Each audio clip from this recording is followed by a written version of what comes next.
Well, g'day baseball fans, and welcome down under to Memorial Oval for grand final action in the Port Pirie Night Baseball League. It's live and exclusive on Spacequake Sports. Coming up for Port Pirie, it's the game of the season, the Majors semi-final. It's the undefeated Cats against the undefeated Cats against the defending champions Panthers, who will be the pride of Port Pirie tonight. My name is Phil Hurd, and thanks so much for joining us. It's been a warm 34-degree day. Starting to cool now, the lights are on, the action due to start. I'm joined to bring the local knowledge and certainly the baseball expertise. One of the veterans of the competition from the Tigers, Nathan Lynch. Nathan, welcome to grand final night. Thanks, Phil. How many of these would you have played in over your time? Plenty, so sort of won 8, and I'm thinking this is probably the first time since about 2001 that Tigers haven't been playing in the grand final. So talk us through, let's get the elephant in the room out of the way early. Two-team comp this year, Cats and Panthers. Tigers almost got to the starting grid but didn't quite. Yeah, it was very unfortunate. We'd sort of blooded some youngsters, and they've all decided they're going to play basketball, so we lost 4 juniors and their three parents. One lad moved to Adelaide, another one did a knee, and that sort of really put a dampener. So we got shift workers and other boys living in Adelaide, but it wasn't enough to have a quarter to be able to field a team. So I guess the follow-up question is, obviously frustrating for those that stayed to be spectators this summer. How confident are you there's going to be a Tigers team in next year's comp? That is a very hard question to answer. We'll probably start our recruiting drive very shortly, and just go from there. Okay. So I guess for tonight you get to be neutral. Yeah. For the Miners, we had someone from the Panthers, someone from the Cats. These two teams have met each other 10 times. The Cats won all 10. But if the Panthers win their first tonight, they're the premiers. Do you give them a shot? I do, actually. They've got a strong pitching side and 3 or 4 very strong hitters who can put runs on the board real quick. So they certainly do have a shot. Drazik Roberts is first up at the plate for the Panthers, followed by Damien Patuk and Scott Kelly. That's 1, 2, 3. On the hill is Ashley Brook, and it's time to crown a champion. And the first pitch, just a bit outside, and Roberts finds himself on first base. He'll be looking to run. He loves running. He looks like, and it might be Robert Drazik, I suspect, by the... No, it's Drazik Roberts. Drazik, who's put his first name on the back. That'll confuse me all night. So this is Damien Patuk, and you called it. He's at second before you can blink. Damien's very good in this situation, a good contact hitter, so he'll be looking to drive this run in. Got some wheels on him. Nothing the catcher Jason Caspers could do about that. Interesting, we've got, I'm not sure, is this a Port Pirie thing? They have the music in the background during the at-bat? Not normally, but I like it. Oh, there'd be some managers in the ABL going nuts over that. Here's a play to second base. Pretty routine pickup by Adam Bowring. I assume related to Krusty in some way? Yes, that's his older son. Older son. Is there a clan of Krusty's offspring around there are 2 boys. Stephen's not playing this year, but he was very, very prominent last year. So achieved the objective of getting Roberts to third base. So it's 1 out. Panthers know that if they're going to have to break this run of outs, and it is the Panthers who are the defending premiers, I should add. I couldn't get too much info about last season, except the Panthers won it. How did they achieve that last year? They were sort of steady, but came home really strong, and won the game 2-0 off a 2-run homer to Bradley Joyce. So the pitching was probably their strength. So he's batting 5. We'll see him shortly. Right now it's 1 out, 0-1 pitch. If you've just joined us, we're at the top of the first. It is a scheduled 9-inning contest. There is no clock on this one. It proved fascinating in the minors.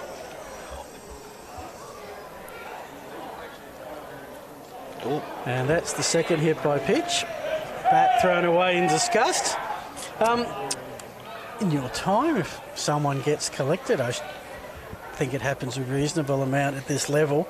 Does anyone ever charge the mound, and does it sort of become something full on? No, I haven't seen that in this league for a long time.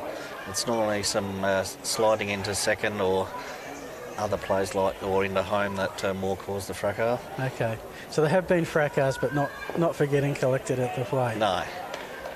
Because of course tensions do go up a notch. What can be very social through the season, suddenly everybody wants to win a premiership. That's right. And the steal attempt of second base. Third off, and he's going to go. Could be a play at the plate. Needs a good throw, just too high. We have a run on the board. I'll tell you what, Tyrone Bignell has an arm on him out in left field. Too much of an arm at the end. I wonder if he wants to play quarterback. That was a huge throw from about 120, 130 feet. And at this point, on target, it would have been tough, even if on target. Would have been close. Panthers have struck first. And sort of come into a game like this where one team has just totally dominated the other all season.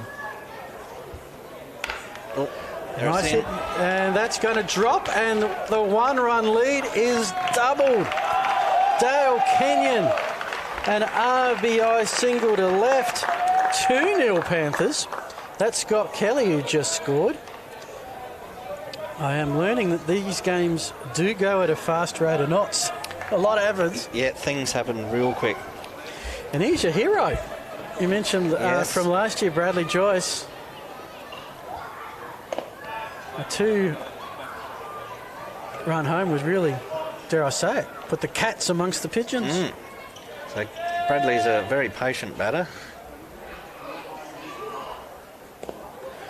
That's in the dirt, which there is no dirt, but you know what I mean. Which means that Kenyon's off to second. And we're still with the 1 out.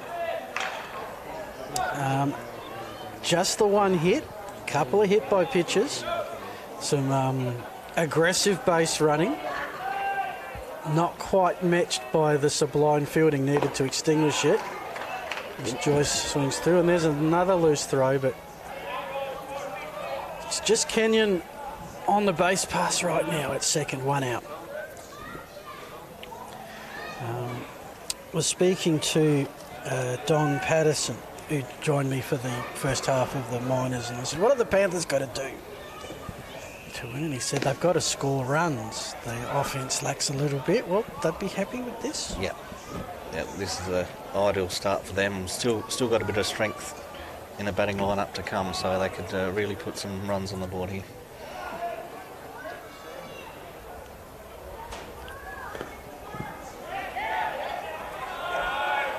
And again, that pitch has seen Dale Kenyon a base away from a third Panthers run. And thankfully we've got some lights on in the grandstand now, and we've got a cool breeze, so feeling much more comfortable now. Yeah, it's a beautiful night for baseball. You get some cracking Friday nights here through the summer, wouldn't you? We do, yeah.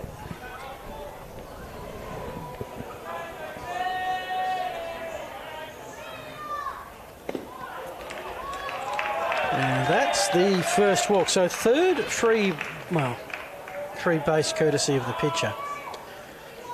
First walk. And Ashley Brook needs to settle just a bit.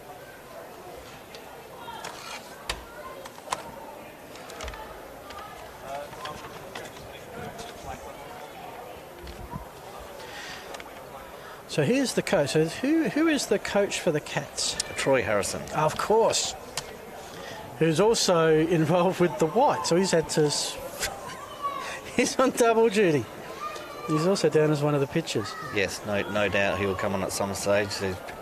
Noticed earlier he had a 0 ERA for the year with 34 strikeouts. So yes, just the 5 walks. That's an impressive ratio at whatever level. Ashley Brooks, ERA 3.18 coming in, 22 innings pitched, 20 walks, 20 strikeouts. So he's had the 1 walk and the 2 hit by pitches. Would like to even that up with some Ks. Put up.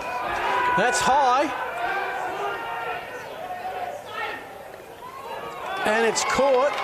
Play at home is going to be close. He's missed him. Safe did not tag for mine. I think he called it spot on. Nathan, at least from the naked eye, the timing was right, just the reach not far enough. Yep, the centre fielder got distracted by the runner going back to first, and I think that gave Dale a fraction of a second to get home. So was Blair Miller in the middle of the cricket? Well, no, it was might actually have been the shortstop. Cody Sims. Yep. He takes it, has to look around. Right. And at this point, they've got half a chance. But no, as you could just see there, the tag missed. The pitch you missed was a ball, so it didn't miss much. So we've got a player on first base. Yeah, Brad Joyce. Brad Joyce from earlier, who was walked. So that was Haran who popped it up. Ended up, I guess, being a sacrifice. Yeah.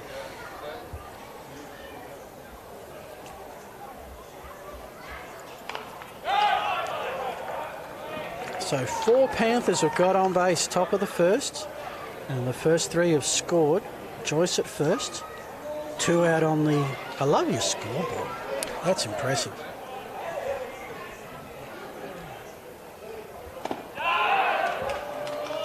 But having called a reasonable amount of baseball around the state and a couple of other places around the country, this is a magnificent setup. The upgrades here have been really good. The turf itself is great, nice sand base that the water squeezes through, so if it does have a bit of rain, we're not off the field for long. Yep. I mean, you think you'd possibly say there's probably... Obviously, there's no infield dirt. Yeah. That's just the trade-off you have. That's correct. That's into it. That's nicely hit over Adam Barring, and they're running around the bases, and Joyce is going to hold up at third. So that's the second hit. That was Lex Williams, the Prez. Everybody has done a very good job. He's done a very good job as president the last year and a half, promoting the game, as we can see right here, by getting you guys out to do this, and social media and other ways. He's done an excellent job. He certainly has looked after us. There is a little bit of work that goes putting towards a visual stream. Audio's a bit easier. I can turn up with a laptop plug and give me power and I'm away. But visual camera takes a bit, and he's been fantastic, along with Troy Harrison as well. Right. And it's been great that we've had so many people volunteer to come and join us, because I know nothing about any of these players. I do know this is Andrew Hollins. I suspect his nickname is Dutchie. I think everybody ever called Hollins gets that nickname. Yeah.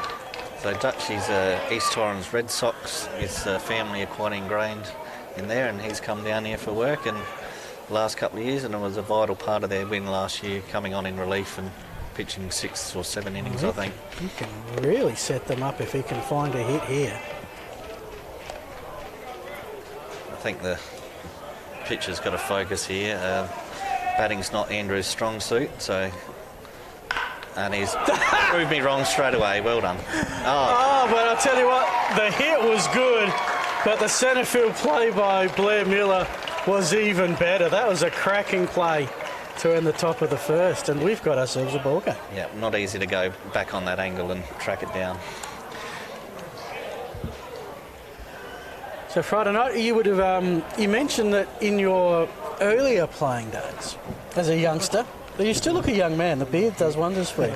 That you played with Luke Prokopet. Yeah, after, a bit later in career, sort of when I stopped playing footy, I went over to Sunraysia Baseball, who play in the winter. So I went over there, and yeah, Luke's a good friend of a lot of the Hawks players, and so Tony Probert, who's prominently coaching in Adelaide now after moving from Sunraysia, and yeah, he decided he was going to come out for one last crack at it with the premiership with his mates. So, yep, and a very, very humble man, and learn a lot just by being around him. You see a lot of that in the Adelaide Footy League, the suburban comp there, that players that have sort of finished or their AFL dreams are done and they've had their run at Sandford, that now it's I want to play, I want to succeed with my mates, just enjoy footy for the sake of playing footy, and baseball to me would be something pretty similar. Yeah, exactly. You know, his mates from when he grew up, and like they all went away and did different things, went to college, and he went on to the majors, and yeah, they just that camaraderie, and you know, he was an important part of the club, and you know, offered advice, but without, you know, it's not that I know this because I've been there. It's just, here's this bit of advice, you know, if you want it, take it. Yep. If you don't, you know. Yeah, understood. So the Cats have been given something to chase here. 3 runs at the top. Could have been a couple more, but great play in centre field by Blair Miller, who we're going to see up straight away. He's the lead-off, to be followed by Scott Smith and Jason Caspers. Now, that's the way my lineup is. The Cats blue lineup didn't quite match how they did it in the minors, which threw me badly. Rightio. So far, Panthers spot on. Beautiful. Ticks all round. Let's see how the Cats majors go here. I think what happened to the Cats blue is they had a player pull out, and that just meant rearranging everything. And pitcher will be Alex Haran. Andrew. So, I know where that came from. That's footy. Let me just correct that, because I'll be saying it all night if I don't. Do you know much about Andrew at all? Yeah. Andrew's been playing it for a long time. He was actually scouted by the Blue Jays when he was about 16. Okay. Extremely good athlete. So he was fast, had a strong arm, and he could hit. He's hit a home run this year. So generally in these games, this is scheduled 9 innings, so it's different than the minors where it's 110 minutes and only went 4. Yep. What's the general take? We're expecting you to go 5 or 6, or is it more, no, you're going to be 3, we're going to have someone else 3? Well, I think they're probably looking to get 3 or 4 out of Andrew. This is what they did last year. They started Lex Williams for 3 innings and then brought Andrew Hollands in for the last 6. And it looks like they're going with a similar plan this year. A 6-inning relief. Oh, gee. Because very different grand final night, because you don't have to worry about recovering for next week. No, that's right. Pitch limits, what pitch limits? Just what is it going to take for us to win this ball game? And Andrew has got the capability of going longer. He's pitched 6 innings of relief in a grand final before in a 12-inning game. So it's a 1-1 count. We're at the bottom of the first. This is the first at-bat for the Cats. And down 1 and 2. So last year it was the Panthers beating the Tigers in the granny, and the Cats finished 3rd. Yes. So Cats obviously won 10 out of 10 this year. Was there anything that sort of led to that improvement? They blooded a lot of younger players last year, and they've sort of settled their lineup a bit more this year. Troy Harrison was a big return for them on both sides. Hit 4 or 5 home runs, and spoke about his pitching before as well. Bit of leadership and direction, I think. I'm intrigued, behind the centre field fence, behind the footy and cricket fence, there's a group that have gathered with the Ute opening. I'm not sure if they're having their own social function. We're here watching the game, because there's a few that have opened up, and that's opened up with a big hit. I reckon it's going to clear the fence. It has! Blair Miller has opened with a dinger to the scoreboard.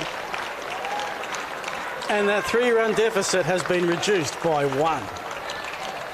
Nice hit.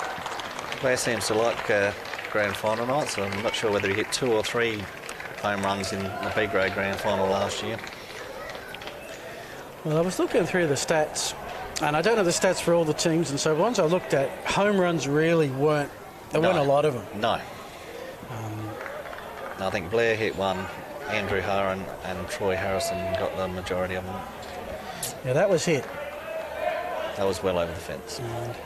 I believe it's probably about 330 feet, 320, 330 feet, and that aforementioned group with the hits go and fetch a baseball, which I assume they have to return because there's none of this collect a foul ball and take it home. No, we don't have a lot of balls. That's it. If you run out, well, that's going to be a problem, isn't it? We do have enough, but they do get scuffed up if they hit the bitumen in the car park. Yeah. So this is Scott Smith, who, if I've got my names right, helps Troy with the Cats white. Yes. So his premiership celebrations with the white lasted about 90 seconds. And now he has to front up.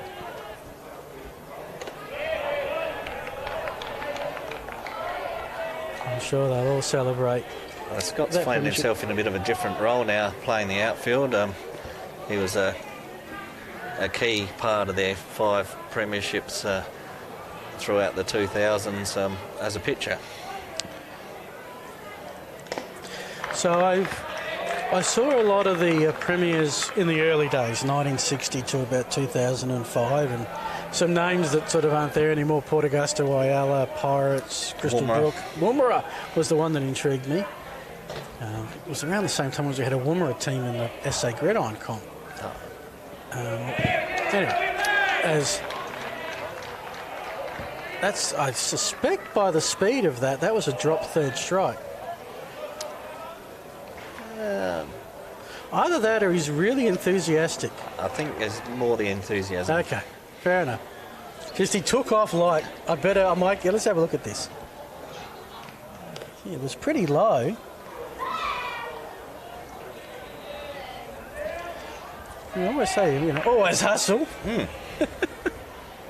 But I'm going to put that down as a walk. If for no other reason, then the umpire's hand didn't move, so I don't think it was going to have, I don't think it was called a strike, any part of that. 3-1 Panthers. Cats yet to have an out in their half, and they already have a run. Huge hit to Blair Miller. Caspers will be looking to follow up the same, and Panthers will be wanting him to ground out like he did just there. He represents potential tying run if he gets on and around. Along with Smith, who sits on first. Troy Harrison is on deck. Now that's a drop third strike. I'm pretty sure because the arm went up. Hang on. We're saying out, okay. Yep. First was occupied. Of course. Thank you for... See, this is why we need the gurus who... I would have got there, but about 2 minutes later. He's not on base. Why isn't he? Oh, he must be... Yes, because there was already someone on first. Okay. So that is the first strikeout we've seen from either side. Harrison comes up, averaging 440. There's the crew. Now, how's that for a vantage spot? Oh, nice. Park yourself on top of the... I think they've closed the other door to hide the esky. Yeah, I'm just saying, I'm not sure if they're here for the baseball or just it's a good spot to hang out. We'll give you updates through the course of the night.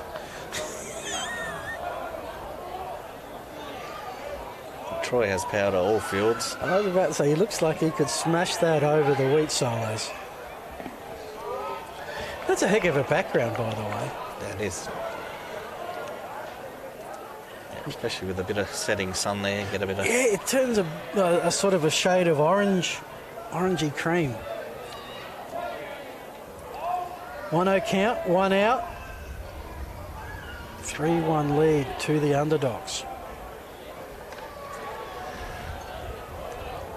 I think he's committed to pitching into him here because the big gap out at centre right.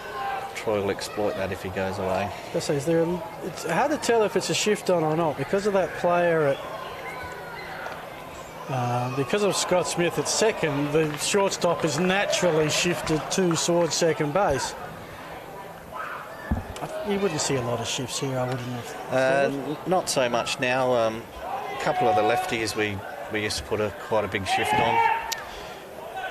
Mark Stevens and Andrew Hurren. And that's what they didn't want.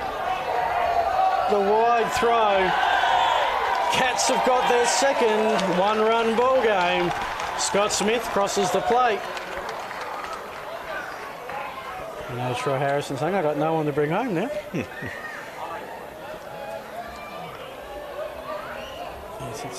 Yes, it's one thing to give up the third base, but that fourth one. Yeah, inexperience at catcher there. Yeah. And that's the adrenaline of the moment, isn't it? Oh, there's an out if I get the throw right. Of course I'm going to get the throw right. Risk reward. And Harrison walks. Cody Sims next up.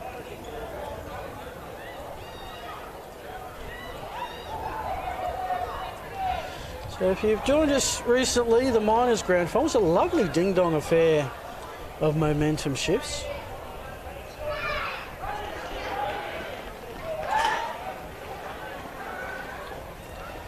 In the end, the Cats wide, a team that was only really put together very late. Yeah, so that really came to fruition after the Tigers were unable to put a side in, and the extra players Cats had chose to go out on their own with a bit of help from some experienced players. And so I've seen this in a local league, American football, that involved with in Adelaide for decades. A team folds and sometimes they come back and sometimes they don't. And one of the things that helps a team come back is that the nucleus stays together somehow. If they go and still play, they all go together somewhere else, but they keep a nucleus together, not sort of scattered to the four winds. As that's dropped. No! I'll tell you what, yes. Oh, no, it is dropped. My bad. I thought for a sec we had the second spectacular catch in centre field. And that is absolutely shot out of his glove over to the left fielder. Damien Patuk. I'll give him A for effort. No, okay, hit him on the wrist. And yes, I'm going to get the optometrist appointment booked for Monday. I should have seen that. All right. So, where are we? Harrison's at second. He's the tying run. Sims with that shot. And I'd be interested to know if the scorers see that as an error or not, because if it had a caught, it would have been an extraordinary effort. Correct. So I'm going to give it a single because I'm very biased towards the players in those judgments. I think the scorers will be in as well. Okay, that's cool. So Sims is the potential leading run. We are still at the bottom of we've got 9 of these to go, folks. And Harrison steals a base.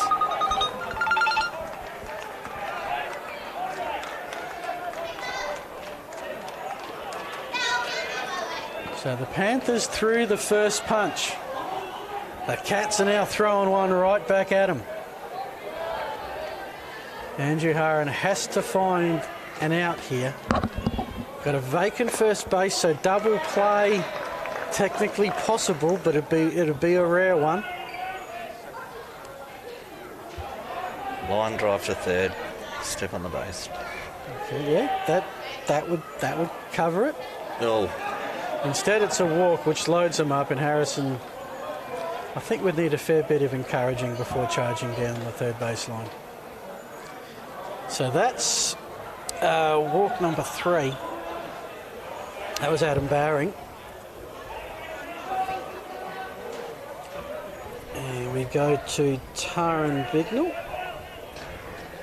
So far, this team is coming out as advised, which is a major relief.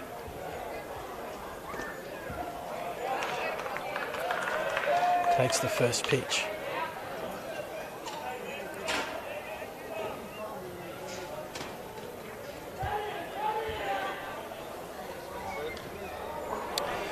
So we've gone almost half an hour for the first inning. At this rate, we've got a 4.5 hour ball game on our hands. It's the trickiest question I get from my better half. When you're going to call the baseball, when are you going to be home?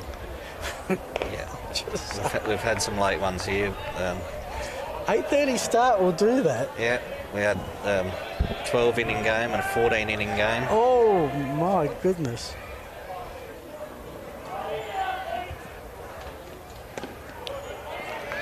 Yeah, got a booking for breakfast down the main street. I think that's my next commitment. So Taron Bignell will be very hard to double up here. He's very quick. Especially with a little bit of notice. 2-2 count almost. Well, not quite travelling time, it's 1 out. But it is a big moment for the Cats. A hit here, not only do they erase the deficit, they take the lead. And that'll just sap the confidence that Panthers took by getting that early. Yeah.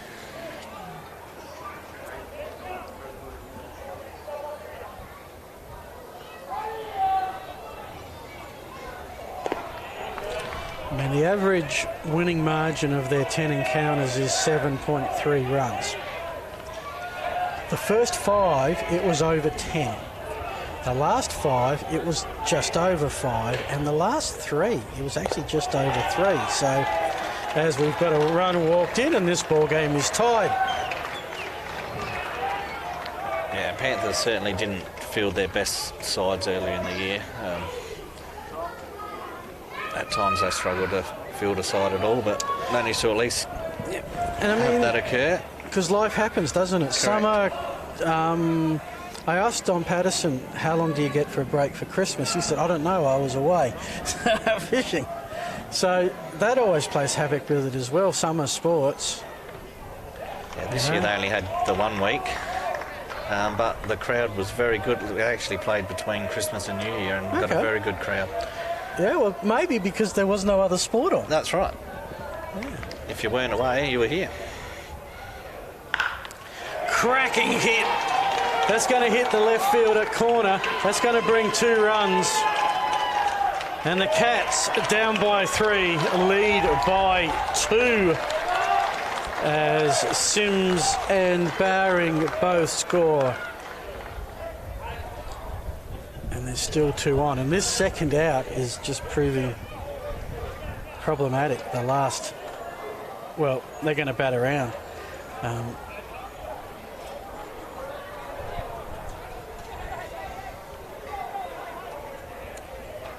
Blake Scarman in the 9 hole. Probably wasn't expecting to get a hit in the first, but here he is, and everyone advances a base.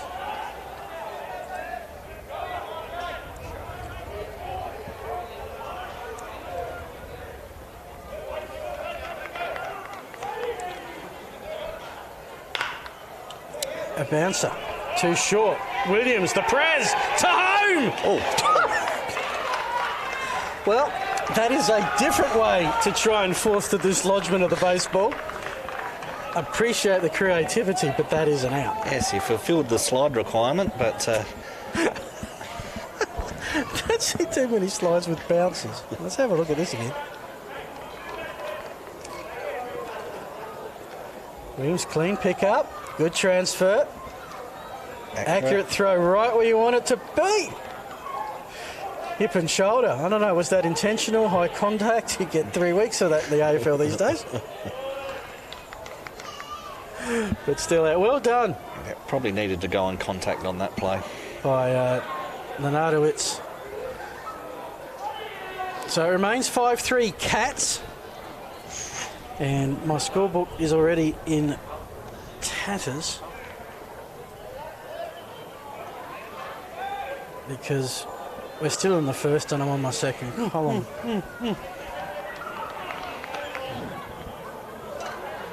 So if I get lost in innings later on, you'll know why. Because my columns say this and the innings say something else. I'll tell you what, they like that left field. That's fair. Wow. That's an interesting one. What's that? Ground rule double. Ground rule double. Yeah, I was about to say that's. Don't see it happen too often, but that's gone out of bounds. Literally, footy and baseball. And with that, we've scored another run. Let's have a look. So there was someone on third. He scored.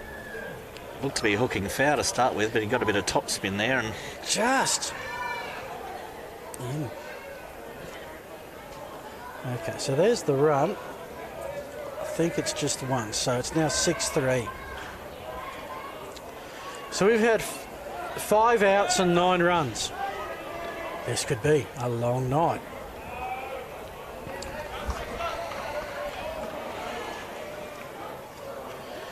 We've got 2 cats on base, so I'm going to say that is... I'll check it. Put into play. Okay, so Scarman is at third, and Miller with that double RBI sits at second.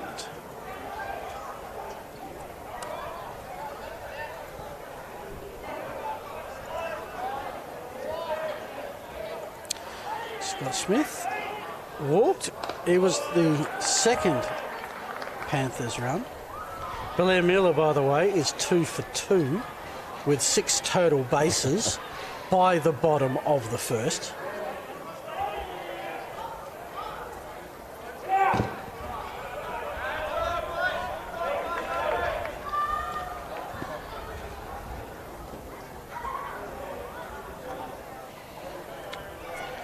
Quite a few people have parked around the oval. A few have parked a little bit closer than I would. Yeah, it is deceptively far away. It is a fair way. I'm parked down the other goals, so yeah. I've seen too many long hooking fouls. Yeah, the cars in danger are probably more behind the goals if it sneaks around the net there. Yeah. All the 2s on the Memorial Oval scoreboard here in Port Pirie, inside count goes 4. And for the Panthers' sake, they really wanted to go too far beyond this. A team that has struggled to score runs. It's one of those situations where you really have to make a change. Elicits the swinging strike out. And that's 1 inning in the book. Only took 35 minutes, only scored 9 runs.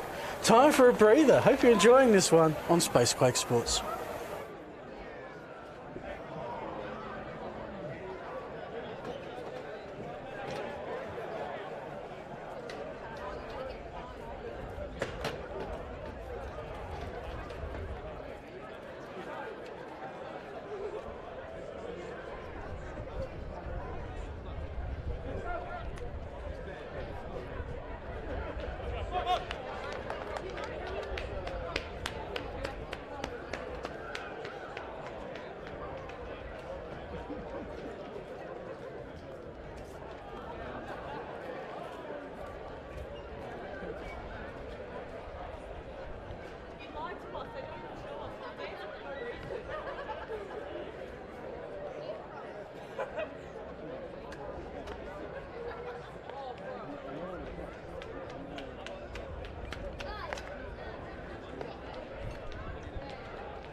Welcome back.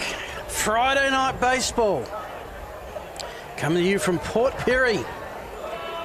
And if you're wondering who, what, where, is Port Pirie. Well, as this game settles down, might tell you a little bit about that. This is the catcher. So, the Panthers put 3 runs at the top of the first. They had 8 plate appearances. The only one they didn't have was their number 9 hitter, and this is Jackson Lenardowitz.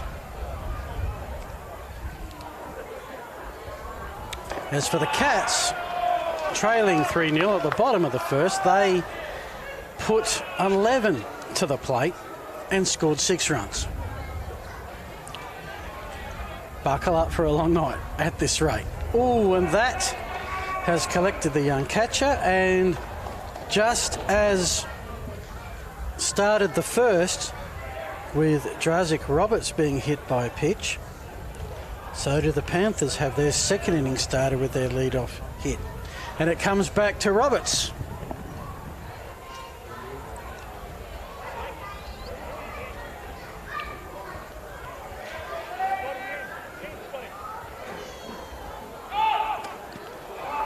And stolen attempt of second's going to be uncontested.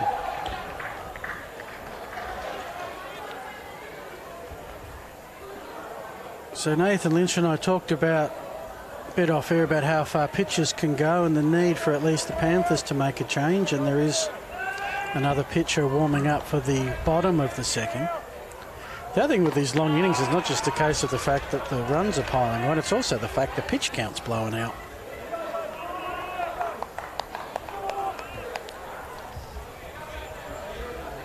There's probably about 3 average innings of pitches in that bottom of the first.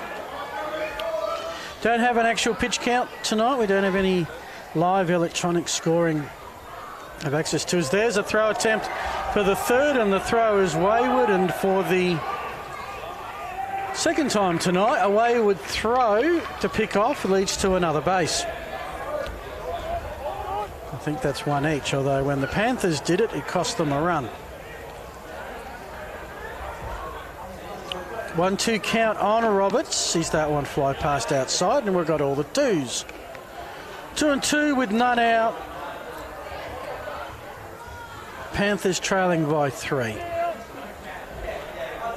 Chance to reduce that is a base away. Swung, drop, third strike. The ball is missed. There's play to be had everywhere, and out. Out at home.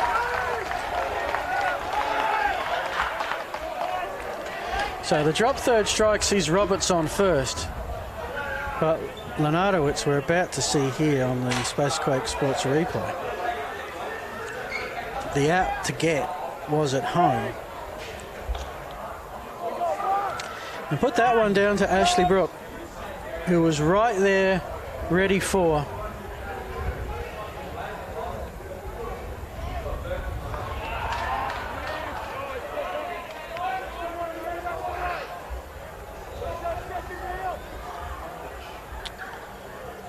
Okay.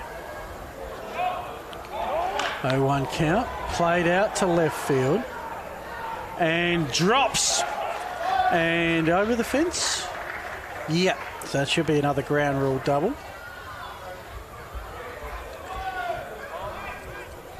So what's interesting about that is Roberts is now at third. So he was advanced to base, well, mainly because Damien Patuk has got himself to second.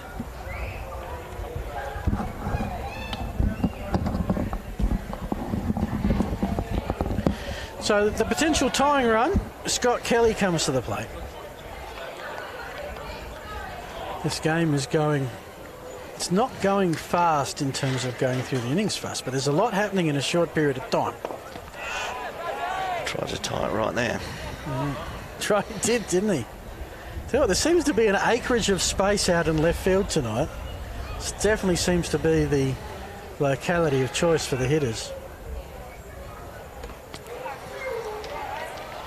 Taron Bignell has the job at left field, and I think he's going to be busy. Yeah, he's normally a centre fielder, so he may be a little bit out of sorts of his alignment there, maybe. And that's, they failed the last time. I think they're going to succeed this one. Yeah. Isaac Roberts has his second run of the night. The margin back to 2. Count goes to 1-1. 1 out. Patuk is at third after his ground rule double.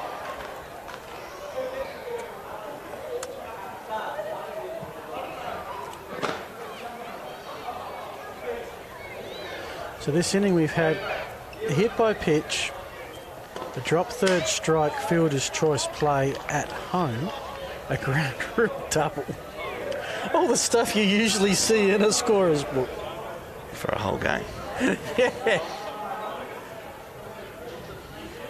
3-1 count, and Kelly's off to first, courtesy of a walk. His second time on base, a little bit less painful than the last time when he was hit by pitch. I think all hitters would prefer to be walked. Yeah, Scott does crowd the plate a little bit and does get hit quite often. I noticed that the stats that I was given, they have the walk, they combine the two together as a stat. I guess it has the same result. Dale Kenyon had a big RBI single to left, which scored the Panthers' first runs and the first runs of this game. He's down 0-2 with 1 out. And he's hit plenty of home runs in grand finals, Dale. He's a big-time hitter. Yeah, I think they're playing him deep, just having a quick look at the outfield.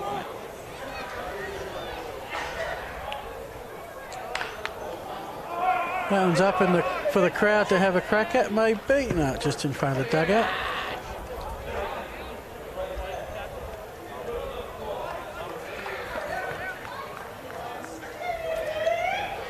Panthers do want to mention a couple of their sponsors. They're obviously critical in helping manage the costs and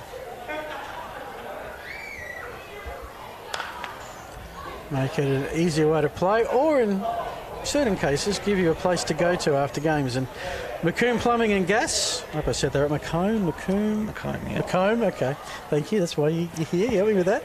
Macomb Plumbing and Gas, they've been great supporters for a fair while, so I've been told, and the Risdon Hotel is a new sponsor, but always important to have a pub to go to.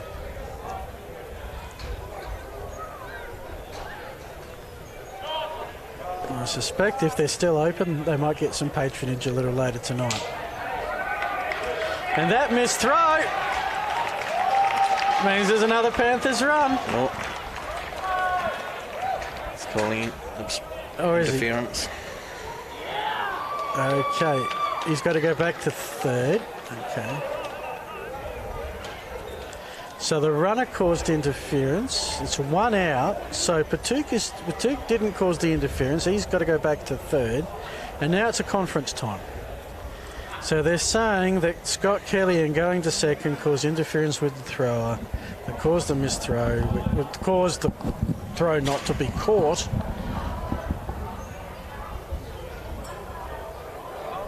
It's an interesting angle to call that from. Like the second baseman and the runner sort of converged to the base at the same time. Yeah. And umpiring head official having a chat with the scorers, so they're all au fait with it. Unfortunately, we're not next to the scorers, so we have to make some educated guesses. But there is no one on second, and Patuk's is still on third, so I'd say that's 2 out.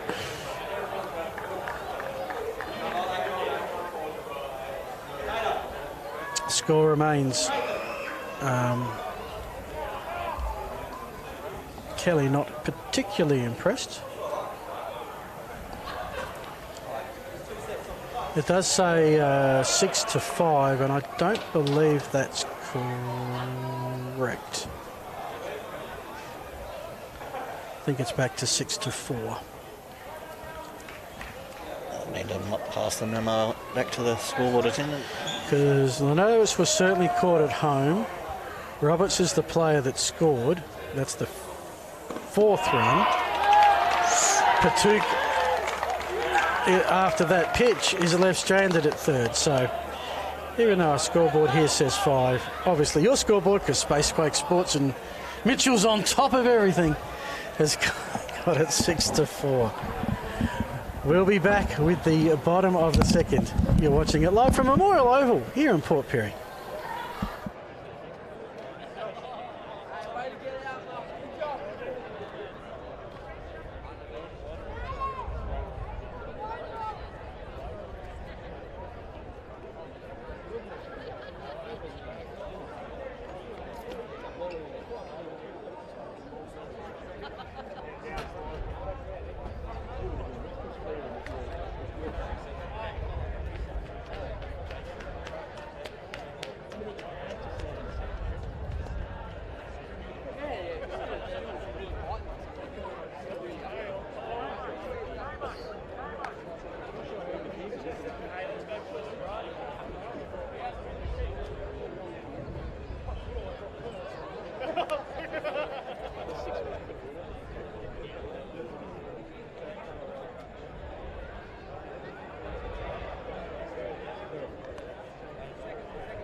Well, since 1960, if it's Friday night and summer in Port Pirie, it means it's time for baseball.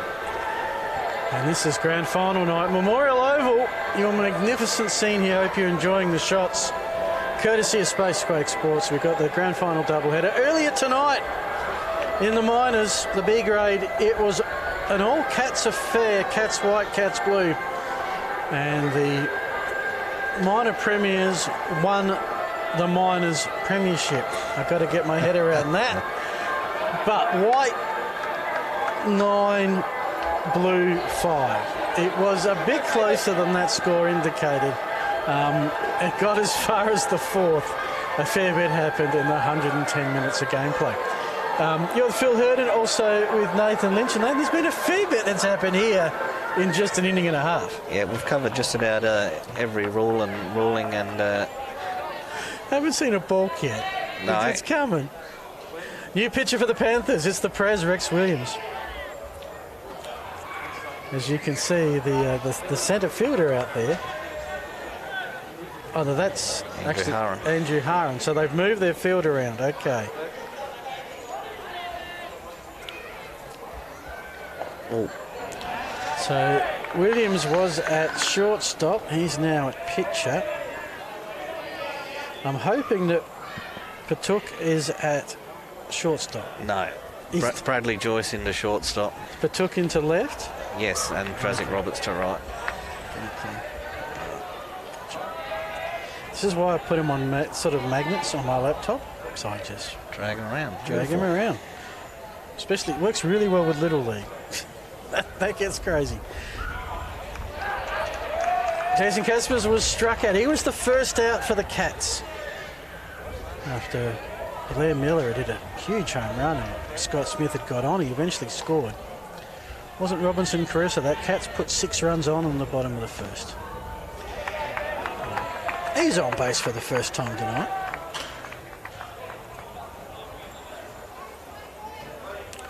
Troy Harrison, who was walked and scored.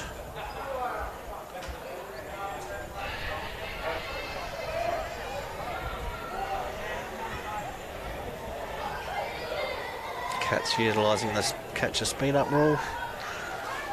Yep. With none out, okay.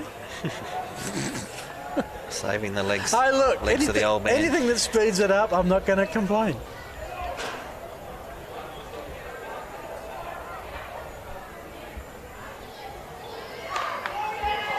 It's launched and foul. It's interesting, we've got...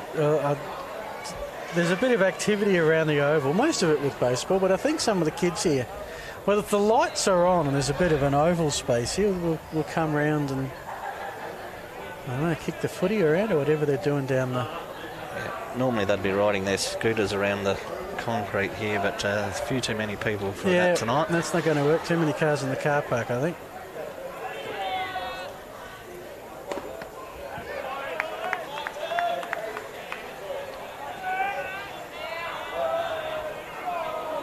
And I did actually go up to the memorial, the club rooms upstairs. There's a lot of people in there.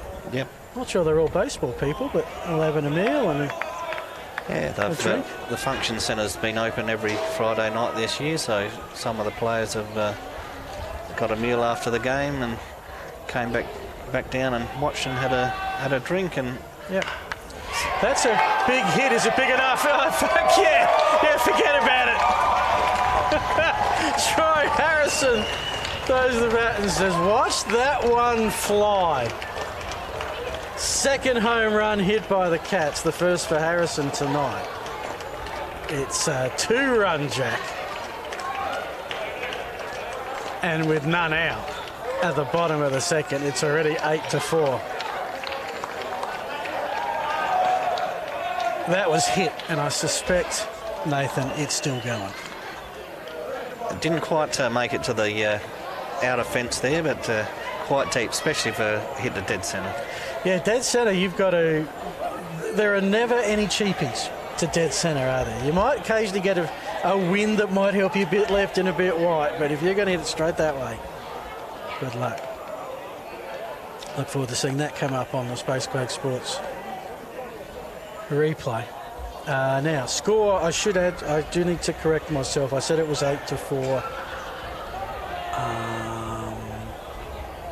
It is 8. It is 8, yeah. Because it was a 2-run, definitely 2 runners across the plate. Yep.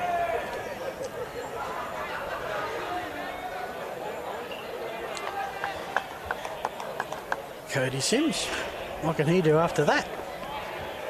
I think Williams will be looking to correct here. Leaving it up to Harrison wasn't a good idea. He'll need to get back to his bread and butter, which is down. Get the ball breaking down, get some ground ball outs. If you throw it low and someone gets low and hits it up high enough to get it over, well, that's just really good hitting. But if you're going to put it right in the wheelhouse to be hit, and it's like Harrison, you could almost read them, oh, thank you. Bang, eh?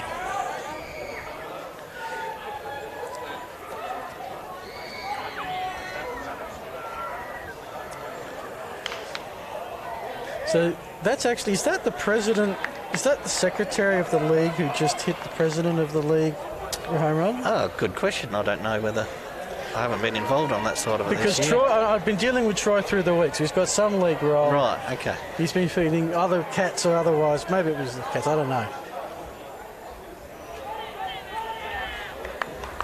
I know Max is the prez. Sorry, Alex is the prez. And right now... Oh, that's a... He's done it No, again. couldn't gate the catch. Alrighty. So, Sims is on. I'm interested in your take on the body language here. Right now, Cats have opened the buffer. When are the Panthers going to say, oh, this looks like we're going the same way as the last 10? I think it's more the pressure it takes off Cats. I think they're concerned that the longer game things can happen, but if they can maintain a buffer, they'll just settle a little bit.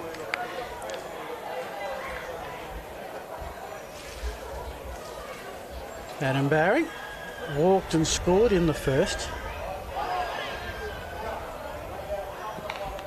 Oh, a bit of small ball, if you don't mind.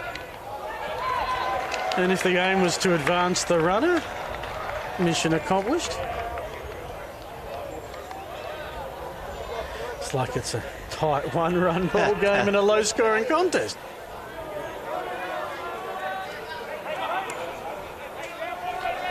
But it does move.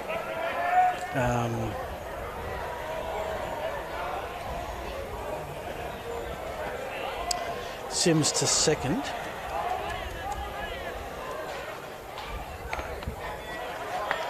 If they're in the small ball mindset, I'd be bunting Bignell here. He can bunt for a hit here. Yeah, I mean, it advanced the runner, but the bunt went straight back. Didn't put too much pressure. But Bignell he can hit the line here and create some havoc.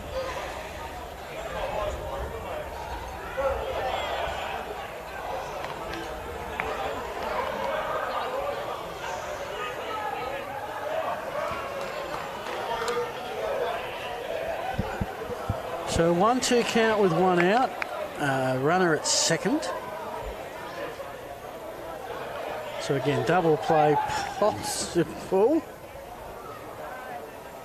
Yeah, I really think with those ones, you threaten to throw it, but you don't. But you only really throw it as you're absolutely sure. You don't want to throw in a run by missing that.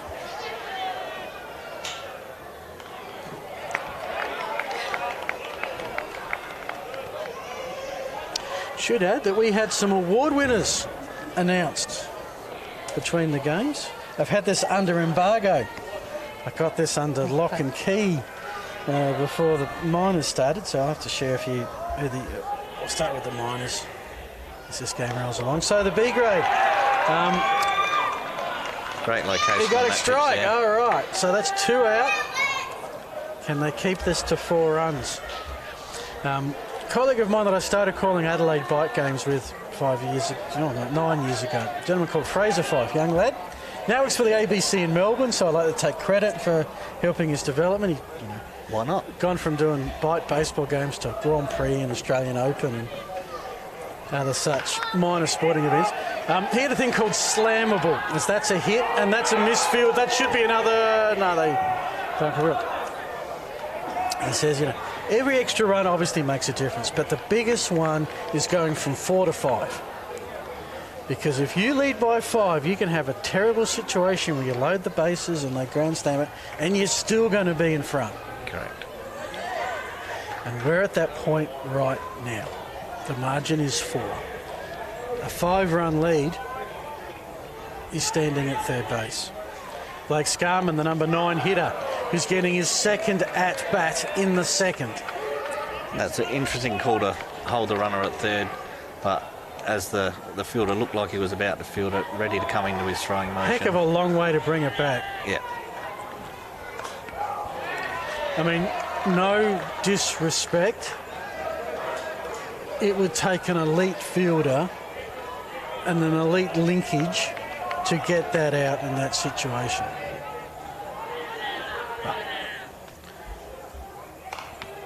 It's easy for us because we've got the view up here. We can see the depth. You're down at ground level. It looks completely different.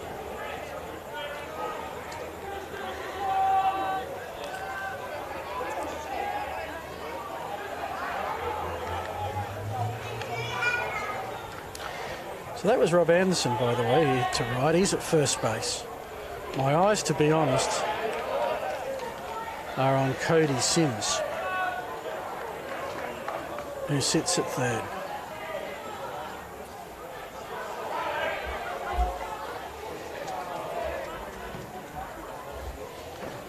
It's a 1-2 count.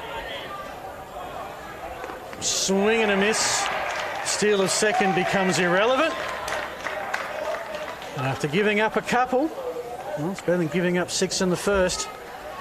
The margin is 8 runs to 4 in favour of the Cats. We are through 2. 7 more to go. Grand final night, Port Pirie Night Baseball League. Hope you're enjoying it on Spacequake Sports.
So the lights are on.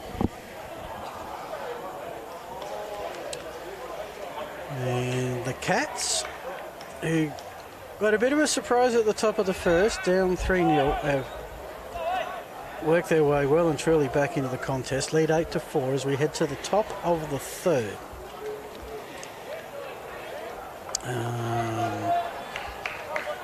This is Bradley Joyce. We've got... Got to find some baseballs. Yeah, Kim just thanked the on-deck batter for getting the ball for him. Where is the on-deck batter? Having a rest against the fence. Okay.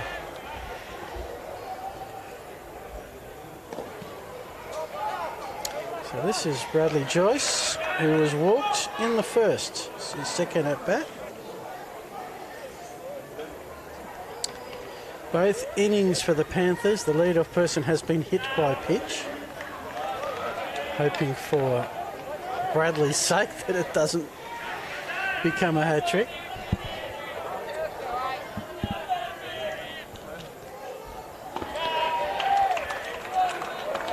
Still looks to be Ashley Brooke, who's settled into the contest.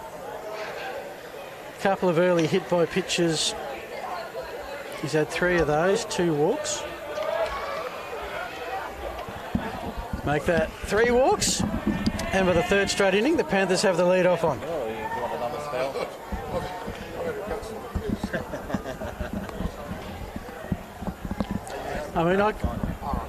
Okay.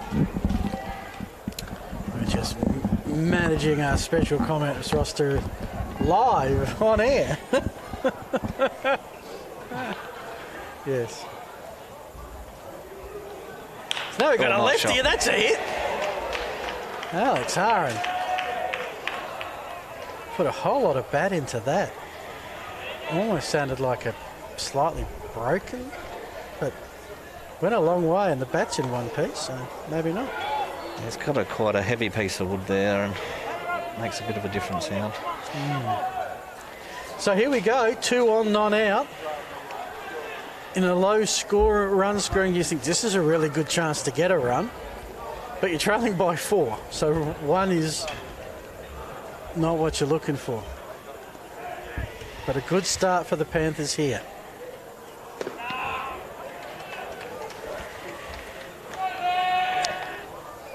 Lex is predominantly a ground ball hitter, so double play is on the cards here.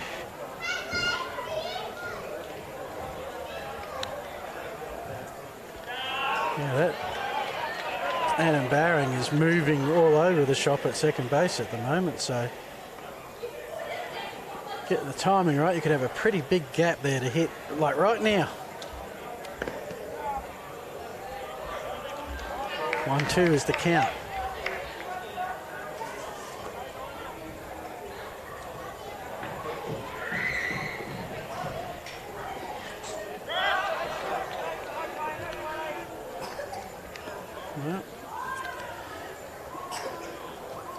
Joyce thought about it for a moment. He's at second. Andrew Haran. I changed the other one. I didn't change that one. He's at first. Good discipline here. Lex has taken 3 pitches away with 2 strikes. Another ball here. We've got loaded bases with none out, and a big opportunity for the Panthers to get back in the contest. There you have it. They may need to do it right here because Troy Harrison is in the bullpen warming up.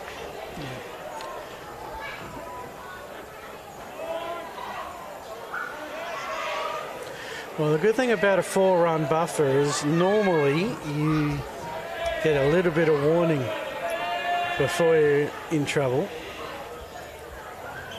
Dutchy Hollins. Okay, Andrew. What's he like for power as a hitter? The other way, he can go all right. You know, good double hitter to the alley. He struggles a bit if you go fast inside. Okay. Not Robinson Caruso in that either. Yep. Although he did manage to line that one out to left field last at bat. Yeah, line drive to centre field. Thought for a moment it might have been called, but wasn't. No one's got a piece of it. Fouled into the terrace seating. And yes, baseballs do bounce if you land them on concrete.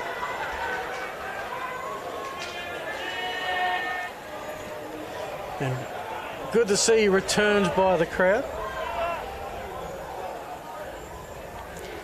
1-2. There are none out and 2 Panthers on.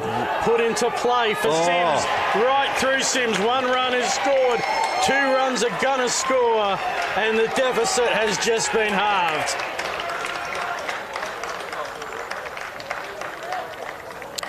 Joyce scores. Haran scores. I'll let the scorers work out how to score that. That has the look of an error for me, and that's Ashley Brooks' day. And I always do feel for a pitcher when they get replaced after runs have scored and they've done nothing wrong. Yeah. All he's done is enticed a ground ball. Yep, exactly what he needed. Sims attacked the ball a bit too hard. He could have given up a run there and played it safely through second for a double. Got a bit excited and charged it, trying to come home. Yeah. Won't be the first to do that. Well, hasn't been the first to do that. Won't be the last. He'll take a seat. So this game still very much alive. There's still none out. It'll be interesting to see what that change is. I'm not seeing Brooke return to the field here. One of the better batters. Harrison was the DH. So what does that mean? Well, that means you can't swap the DH, so Brooke would be out of the game. He's one of their stronger hitters. I'd be bringing him into the field and booting someone else. There was a rule that came about in the ABL this year. Right. They had a couple of, they call the Shohei Ohtani rule. Right. Because that's his modus operandi, starting pitcher for the Angels, then he wants to go and DH for a while. Yeah, that was sort of the opposite of that. That's if the starting pitcher's DHing. This is the reverse. Yeah. Well, we'll see how it plays. I'm not going to go down that part of the rule book because I barely understand it, and once I do understand it, the rule gets changed. So we'll just see how it's interpreted out here. Right now, the Panthers have a pulse. This is the potential. Jackson Lenardowitz is the potential leading run.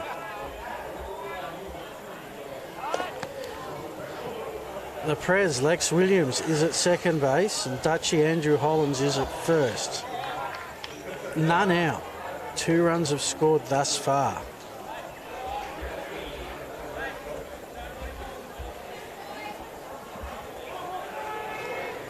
Speedy Lenardowitz just needs to put the ball in play. There's been plenty of chaos, hasn't there?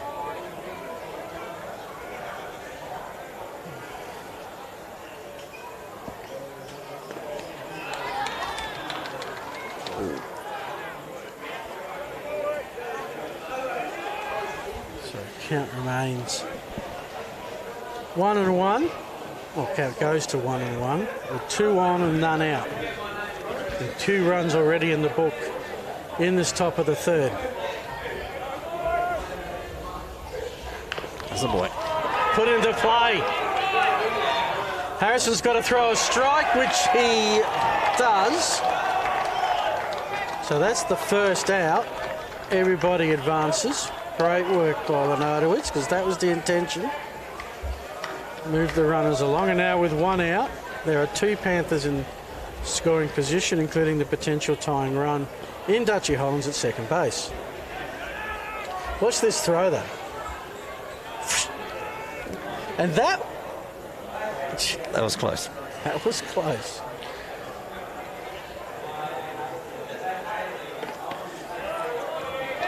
I wonder if we got the Space Quake Sports.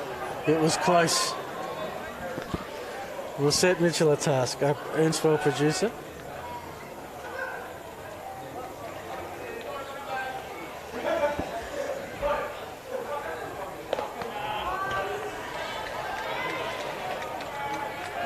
Really don't quite have the number of cameras that they bring for an ABL game, but I'll be fascinated. In fact, I reckon the problem is going to be is that first base camera angle is going to have a coach in the way.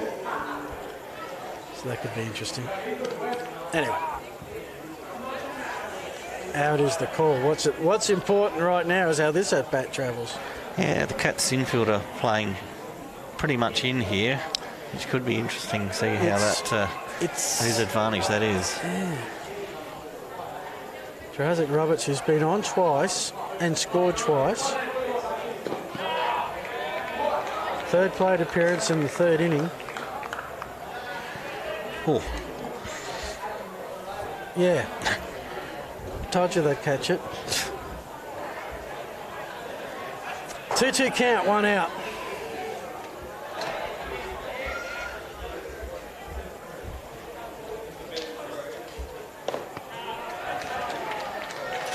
And that's okay.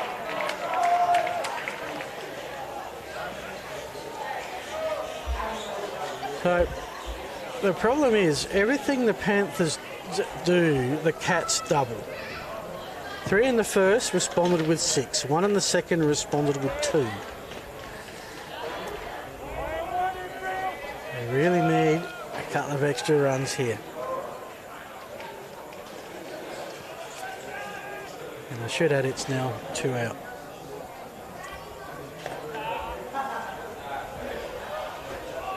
Very good contact hitter at the plate.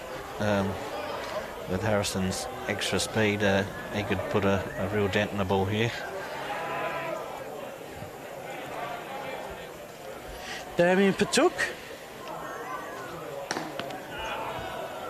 takes the strike. He's had, I reckon he's had 2 ground rule doubles, if my coding's correct. Because we've had 2. I reckon he's had both.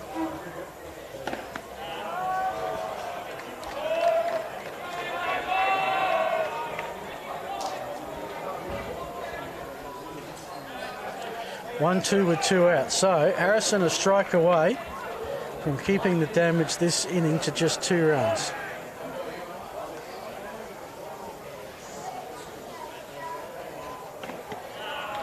He's struggling. Back-to-back strikeouts. So that's it. That's I'm like, hang on. Yeah, that is the end of the top of the third. I'm very glad about that, because if I can't count to 3, I'm in big trouble. All right, we'll take a quick break. Hope you're enjoying the grand final night baseball coming to you from Port Pirie.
Welcome back to Port Pirie grand final night in the Port Pirie Night Baseball League. A Friday night summer tradition here, all the way back since 1960. The Panthers and the Cats. The Panthers are hanging in there, but so far everything the Panthers do once, the Cats do twice. But it's 6-8. Cats batting second. Have a chance to extend a 2-run lead at the bottom of the third, and it's going to be the top of the order. This is going to be Blair Miller, Scott Smith and Jason Caspers to come up. Blair Miller's had quite the night. He's had the home run to start things off, then an RBI in the second. Wasn't going to get an RBI for that pitch. That would take quite the stretch. We're doing interchanges with the commentators. I want to thank Nathan Lynch for doing a stellar job from the Tigers, and I think on behalf of the Port Pirie League, go Tigers. Hope to see them back next year. Joining me now is Chris Wright from the Cats, fresh from the Miners Grand Final. As that one has popped up, but that is not going over the fence. In the end, reasonably easy catch taken by, I think, Andrew Harron. Yes, it is Andrew Harron. Yes, Andrew Harron out of their centre field, Phil. So, Chris, how's your night been? Good game early in the B grade, mate. You may have noticed that obviously was 1-1 in the first innings, and we tied it up in, I think, the fourth, maybe 5-5, but they got away from us in the end with a 9-5 win. So it was a good game. So it's interesting when you play an opponent from your club, as this is played to Bradley Joyce and Well throw thrown. off the bag, and Scott Smith is safe at first. So, how's the interaction between the blue and the white? It's pretty relaxed during the game. Certainly plenty of chit-chat before the game and afterwards. But no, once you're out in the field, it's game on. So, yeah. Yep. No friendlies out there, mate. You're blue, Even though they're they're from the white, same club. and they're not blue. Exactly right. But of course, everyone now is, and there's a good group of support around the Cats dugout. Hopefully, they're not waving the premiership medals in your face too much. They deserve it. Good on to them. But the Cats, they're being challenged, which from a neutral viewer's viewpoint, there's still a second, is good. That's an out. Oh, Well, that's interesting. I'd like to see the replay on that one, Phil. Oh, the Spacequake Sports replay operator is working triple time at the moment. We will hopefully get a look at that. Because, I thought, he's got there pretty much uncontested. Here we go. Replay. The throw is certainly good. I think he's safe. Tagged high. Got his feet underneath, I believe. I was about to say, didn't tag the feet. By the time he was able to reach down, there's a fair bit of body that's already passed underneath. Yeah, agree with Hard you to on that one. say that a fair chunk of that wasn't already on the bag. But it's 2 out, 0-2. So all of a sudden, this inning could be over real quick. Just what the Panthers need. Yeah, as you said, Cats have been challenged. I was surprised that Andy Haran started on the pitcher's mound tonight. They lost one of their key pitchers in Jack Steff. But they certainly hit the bats in the first dig, didn't they? They did. And, I mean, every inning so far there's been runs. This could be the first 1, 2, 3 in order inning. But as soon as you say that, of course, the next 8 will go through. Commentator's curse, mate. Well, I've been working on what's called the reverse commentator's curse. It's a bit like reverse swing in Ashes cricket. Hit by a pitch ball there. Well, what I have found, just a trade secret just between the two of us, is that if you give great compliments to the opposition, then they stuff up. Yes, you're right, yes. How many times has that happened? It happened a few times in recent ABL series. So this is a man who just completely plonked one over centre field the last at bat. Troy Harrison got a pitch he really, really liked. Yes, he can slug the ball. Don't think And we've got another runner on base, so could be a 2-run homer if he gets onto it. Yeah. He's got to try and keep that ball out of the strike zone. The pitcher. So first pitch is a ball. 2 outs. Oh. Yep. Need that. Oh, So, called that's a that a balk. balk. Fair enough too. yeah. So how long have you been involved, Chris, in playing baseball here? I came to Port Pirie in 2006. I actually coached the Cats Club for 8 years in the A grade. And yeah, we had some success. So what do you enjoy more, playing or coaching? playing. Playing. Yes, I started playing in 1968 and haven't stopped since. So So would you be one that would sort of, if I'm reading this right, were you a playing coach in the A's or did you play B's, coach A's? no, played B's and coached A's. Okay. Yes, yeah. Probably a bit. Is it possible to be a playing coach at this level? Yes, certainly it would be. Keep in mind we're still country baseball, Yeah. but I'm probably a bit old to be playing A grade baseball Gotcha. these days, mate. So Yeah. yes. It's just the ability to think about your own game at the same time as thinking about everybody else's game. Yes.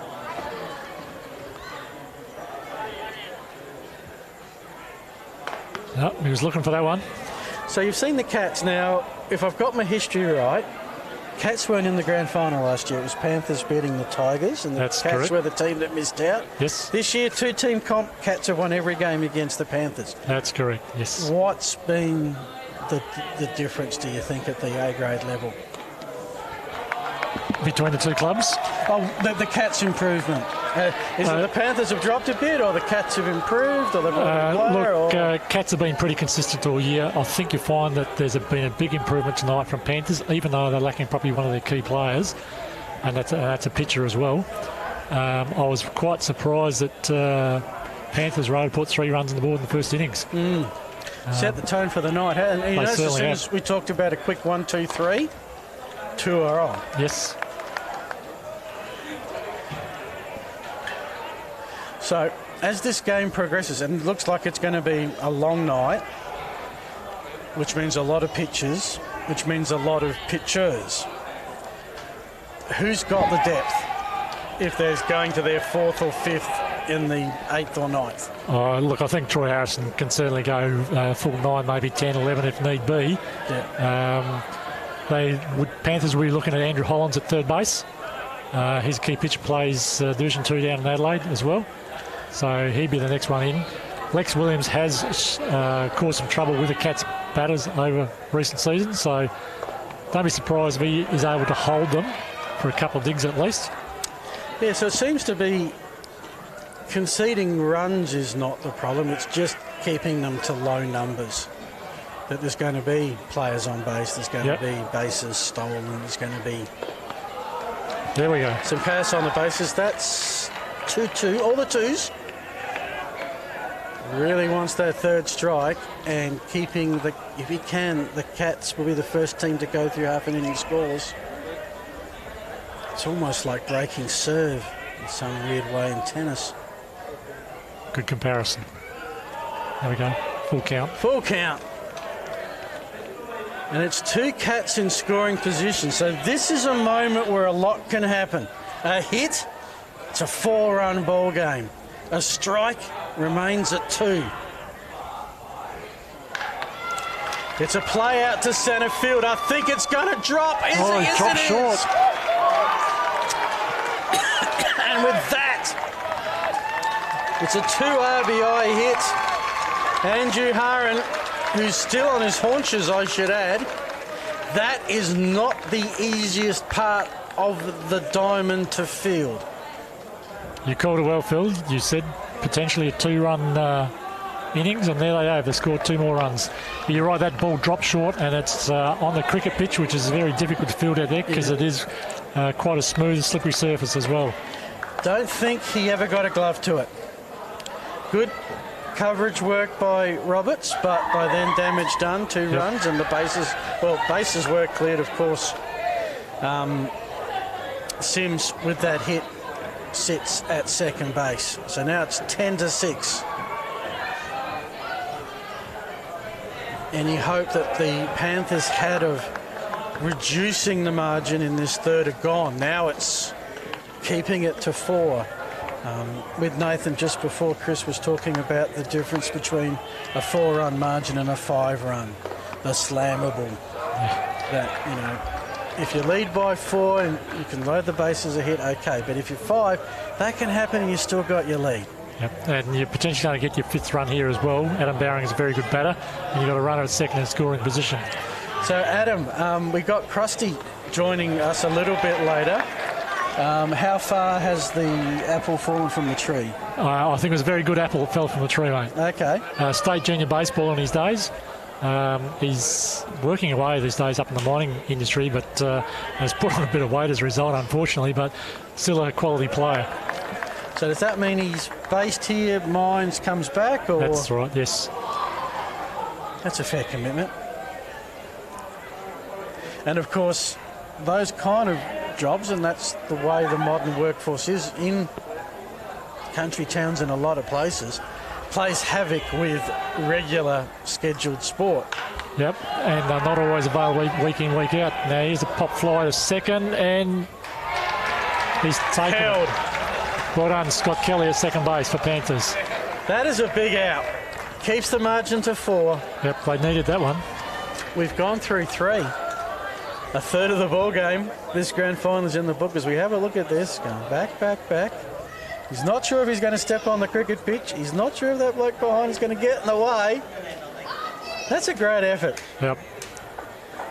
and some style points in the end with the roll. And he's eyeing the ball all the way, which is good to see. Some outs are easier than others. We'll be back after the break.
Welcome back. Well, he's the man of the moment, Scott Kelly, who just made a great catch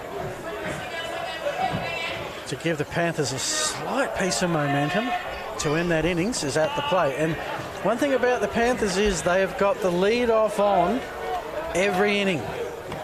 Well, hopefully they can do it again this time, but just have a look at his stance, mate. The way he's... That's aggressive. It's almost saying hit me. Yes, but I think pitchers are aware of that, and he's trying to push that ball inside on their hands. And you see he's backed away from 2 pitches there so far, and both of those have been strikes. Yeah. It's the lean of it, isn't it? Yeah. It's almost the Leaning Tower of Pisa like. Starts straight and then goes up towards the end.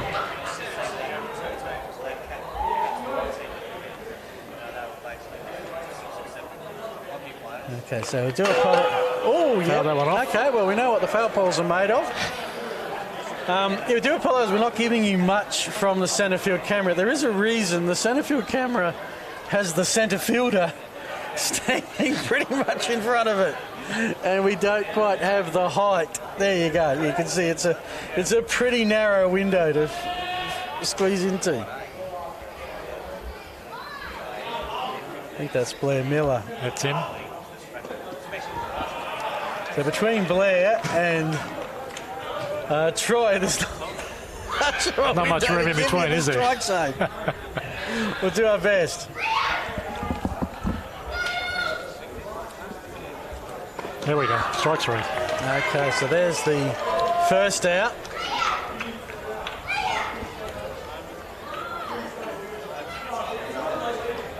That was Scott. In fact, that is 3 strikeouts in a row. Not on the same inning. I get very excited when it's 1, 2, 3 in strikeouts. Here's a good bat, Dale Kennan, a man that can put the ball over the fence. So let's see if he's in form Put against one to Troy. left.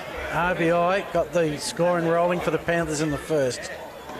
No one to get around at this point.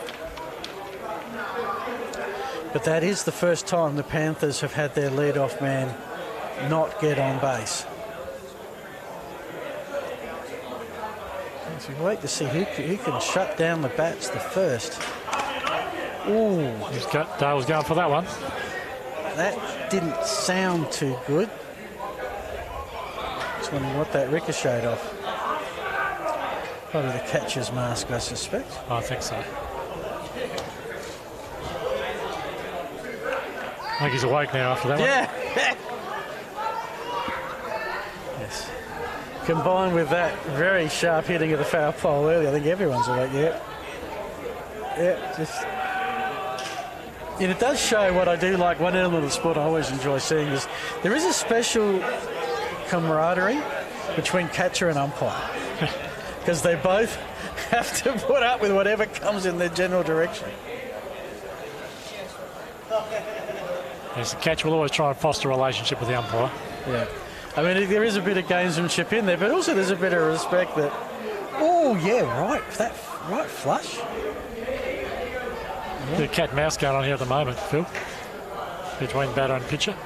Yeah, he's going to blink first. So here we go. This is Dale Kenyon. Yes. Who I suspect is one of the veterans of the league. Troy Harrison certainly has prominence, and he's already shown that tonight. He's popped that one up. That's high, but it's, well, it should be caught, and it... That's in. Oh, my goodness. That's that is an infield signal to shortstop. I think. Oh, I think that went higher than it did long, didn't it, mate? How high is that stack at the Smelters? I think 205 metres.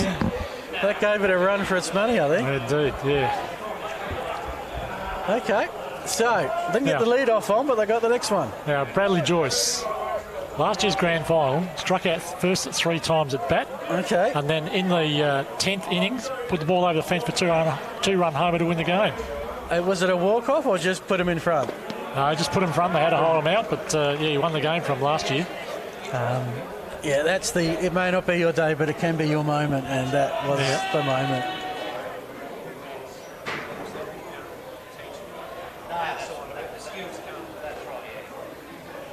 Oh, not like that, you will, Brad.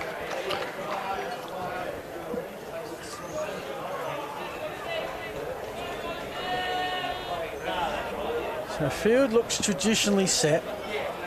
We've got Kenyon at first after a rather remarkable single. Can't make it an error because I don't think anybody got a glove to it. No, it was a clean hit. Yeah, just surprising, but yes. Pick the little tiny pocket where no one could get to. 1-2 count with 1 out. Can the Panthers put something together here? They really are in a situation where they just have to score every time they're up. Try and chip away at this. They haven't won an inning yet. They've lost 2. They lost the first, they lost the second, they tied the third. They're going to have to come back at some point. It's going to be a late night. Fouled that one off. Yes, they need to score 3, maybe 4 runs if they could here, just to stay in touch. They wanted things to get away from not so early in the game at this point.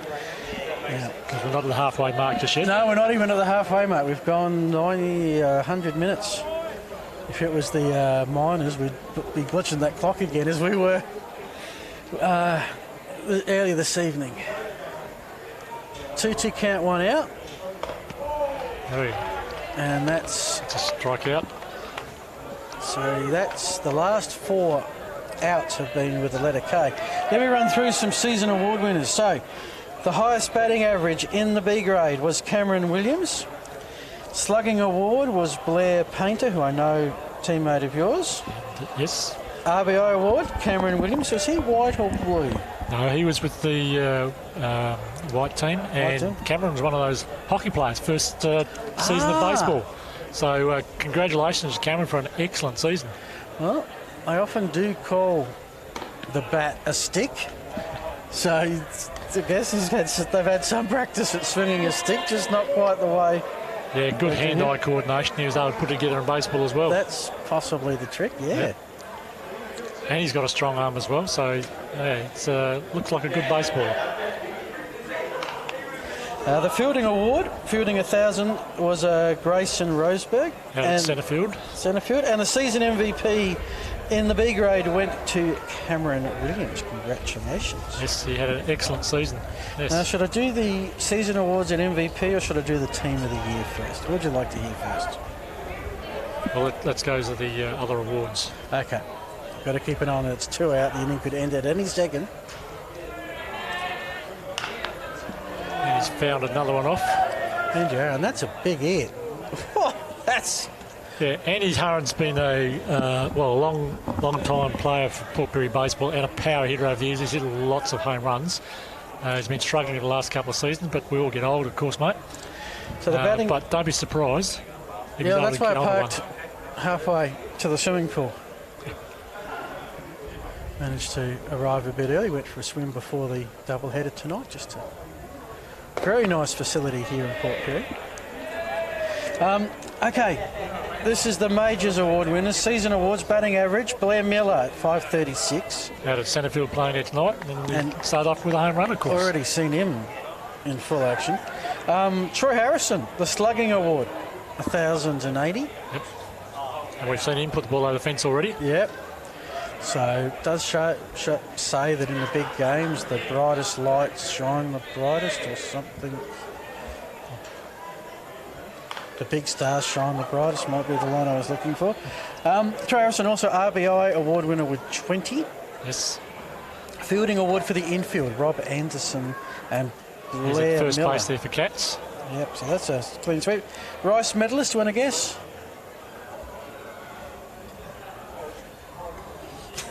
Blair Miller? Troy Harrison. Troy Harrison. Has picked up the Rice medalist, which goes back a fair way from what I was reading before.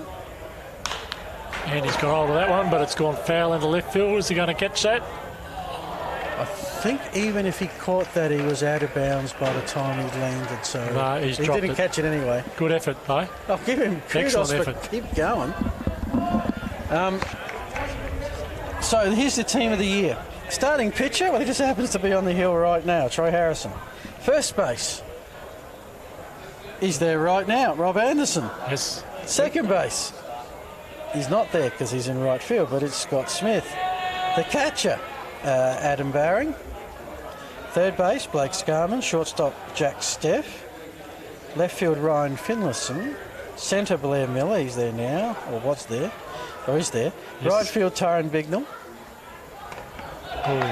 Utility pitcher, there's another strike, and that's it. And he's gone out swinging, and he's thrown the bat as well. Disappointing, Andy. You need to stay in control, buddy. It's only halfway through the game. I was about to say, ain't nothing lost just yet. Yes. Just to round out the prizes before we take our break. Utility pitcher was Andrew Hiron. Utility, Toby Ellis-Nunn. Utility, Cooper Kenyon. Rookie of the Year, Ryan Finlayson, and the coach, Troy Harrison. Congratulations to all the award winners announced earlier tonight in the Port Pirie Night Baseball League.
Yep. Here we go. We are at Memorial Oval in Port Pirie. Where Friday nights through summer since the 60s has been baseball night. And tonight it's grand final night. The Cats and the Panthers. Fortunately, with the Tigers pull out, it's a two-team comp at the A level this year. They've met 10 times and the Cats have won all 10. But it's irrelevant because whoever wins tonight is the champions, and we might talk about that as a concept as we go along with Phil Hurden, also joined by Chris Wright from the Cats. As this inning starts. Yeah, you may have noticed we've got a change in pitches too, Phil. Andrew Hollands has come on the pitch. Dutchie! Yes. Now, did you say to me, or was it Nathan, that Dutchie could go a few? Certainly, he should be able to finish the game here. Wow. He's coming on, obviously, the start of the fourth now, and he'll need to go to 5 digs at least. That's something you don't see a lot of the reliever go. I mean, you see the opener, and I get that, and then they have a sort of a semi-starter. But it doesn't, usually you're supposed to work the other ratio. Yeah, you would have liked if your starting pitcher go 2 or 3, or even the second pitcher come in at least go to 5 or 6. Oh, I was about to say, oh, hello. So, hasn't happened, so obviously he's coming early, but he's, as you say, he's got to go down 5. That was, talk me through this. It's like drop third strike. It's because the first, first base wasn't there. Was not ready for it. Okay. Has to be a little mental lapse. Now, there's a question here from the players and the umpire. Are they saying the player ran off the base path? Didn't look too obvious. Okay.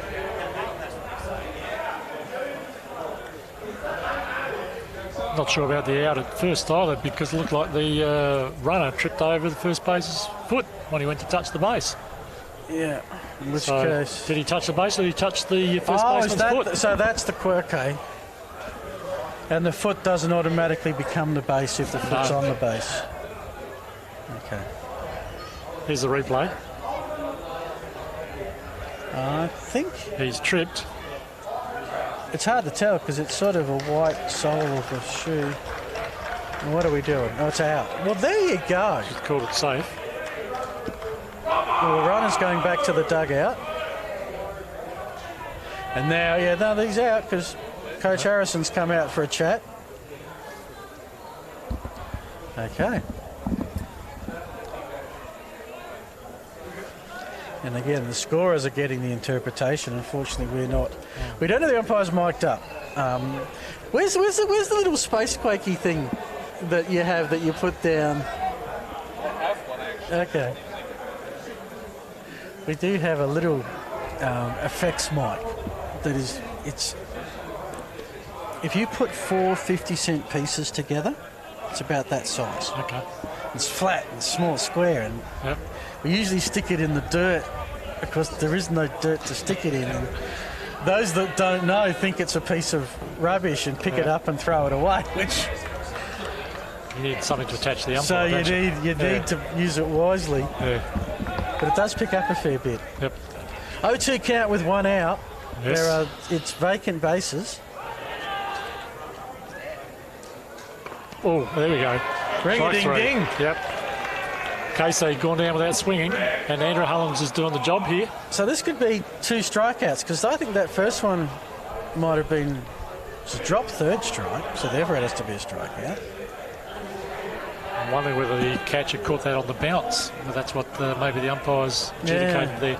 Okay. Well, it's 2 out, so Cats got in this situation last inning, and they managed to then score 2 runs. Different pitcher this time. Different pitcher. Of course, the Panthers went scoreless in their top.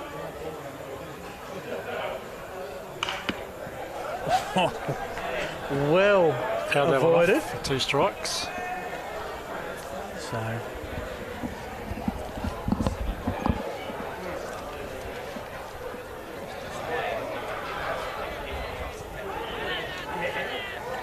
Geez, an interesting swing by Scarman. There we He's go. rung up. Another KC. Well, if that's 3 strikeouts, that's what I like to call a kinning. If you get K, which I know you have to be very careful how you say that, but if it's 3 strikeouts and no one gets on, that's a kinning for mine. Well said. And Andrew Hollins has done the job for them. He's done. Panthers. Could this be the turning of the tide? After so many runs in the first, second and third, 2 donuts in the fourth. We go to the fifth. It's 10-6 Cats. Back in a moment.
Welcome back. We've got Lex Williams starting off for Panthers now, and they need to get some runners on base, Phil. Yep. So this is an on-field battle between 2 off-field leaders. Harrison has already put Lex over the centre field fence. So Williams is looking for some way to reciprocate. Yeah. I'm not so sure he's going to put it over the fence. I was about to say maybe he needs not. to get on base, though. Yep. Time to go the full money ball. Get on base. And look, 4-run lead. Best way for mine to approach it, and Chris, you're the coach, so tell me if I'm wrong, is, okay, you've got 4 runs. Don't think of it as 4 runs. Think of it as we just got to chip away. Correct. Get it. Yes. Get it down to 3. Get it down to 2. Get it down to 1. That's the right approach, mate. Yep. Just get the next run. Yeah. And you need to get runners on base. You get runners on base, you can score. Yep. So you must get on base. And I can't say I'm a stats nerd, but I'm not totally an analytics kind of person. It's a little bit maybe too advanced from my understanding, I'm not sure. But to me, a hit, a walk, you're on base. Okay, it's... in most situations, it works out the same. Obviously, those extra base hits, 2-out clutch situations, yeah, it means more if you get a hit than a walk. But certainly. Well, you've probably seen it already tonight. You only need a runner to get on base with it. You're walking, someone come up and you say with the extra base hit, and all of a sudden he's either sitting on third or he scored. Well, they're on first, and before you know it, there's half a chance they're on third. And it doesn't matter how you get on base, so long as you get there. yeah. Right now it's a 2-2 count, none out, and no one on. We're in the 5th. And he's popped Put that up. up straight back to the pitcher, unfortunately. And Troy Harrison can't believe his luck. Little pop up to the pitcher. And that's as much of a can of corn as you're going to get. Now we've got pitcher to pitcher. Troy Harrison throwing to the Panthers pitcher, Andrew Hollins. Yeah, just jammed up.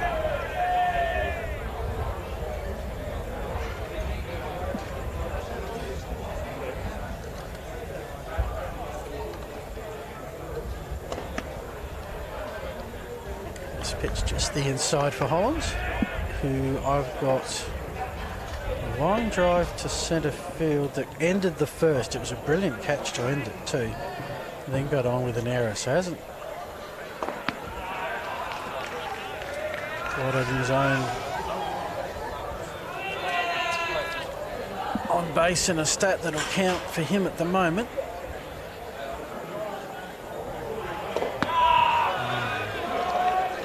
Backed away from that one, didn't he? Yeah, Harrison is working the inside very nicely at the moment. 1-2 count. 1 out. Oh, sorry. 2-2 count. 2-2 count. Make that another strikeout. Which fifth strikeout for Harrison tonight. And this brings up the catcher, Jackson Lenardowitz. So this is the number 9 hitter. Number 9? Yep. Showed a lot of potential as a junior, but unfortunately hasn't developed. What's one of the things that troubled Paul Pirie baseball, we don't have the coaching staff to help young players. Yeah, so I mean, you know, Port Pirie now is really one of 3 bastions of country baseball. Riverland, Gambia, And Pirie. and Pirie. Yeah, unfortunately, Whalers folded a couple of years ago.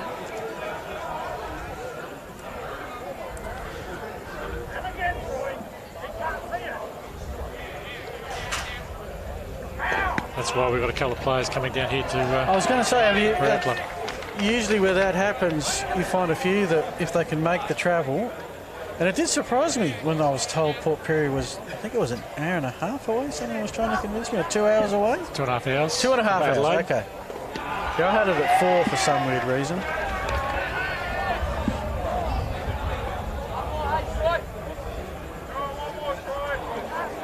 Two count with 2 out, all the 2s on the Memorial Oval scoreboard. And we go to a full count. Good eye.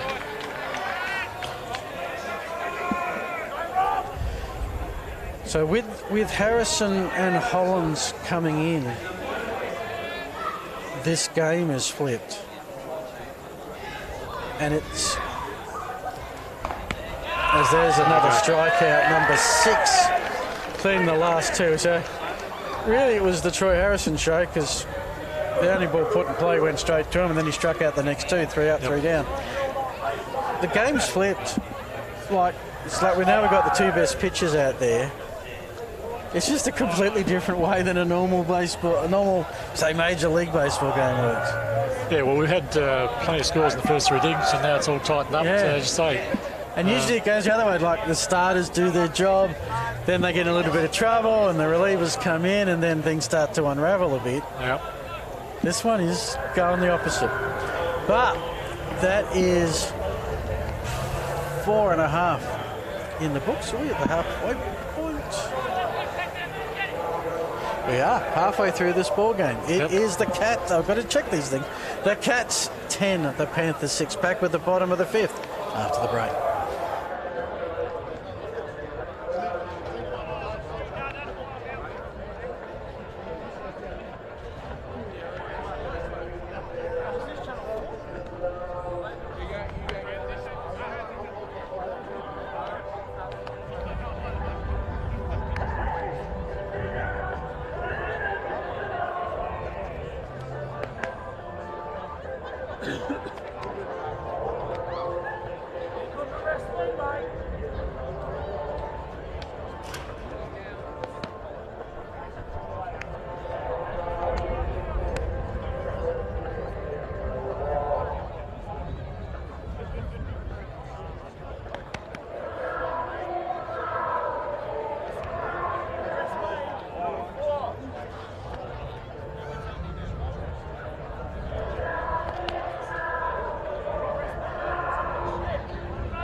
Welcome back. We are at the bottom of the 5th.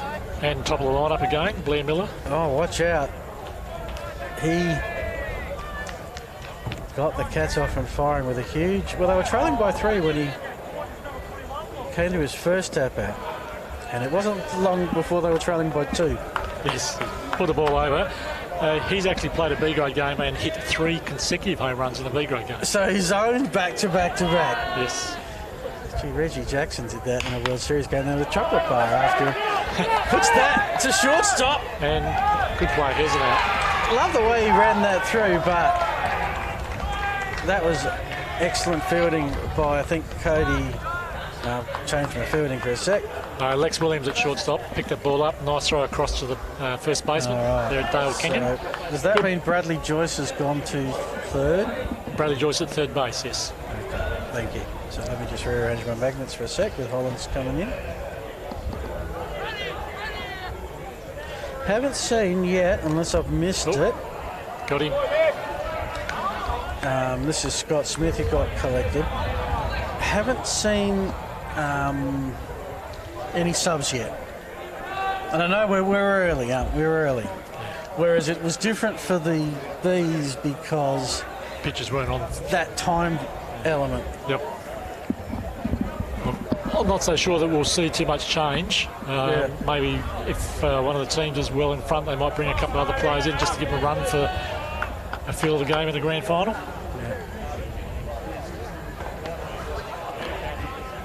We've got another power hitter here too in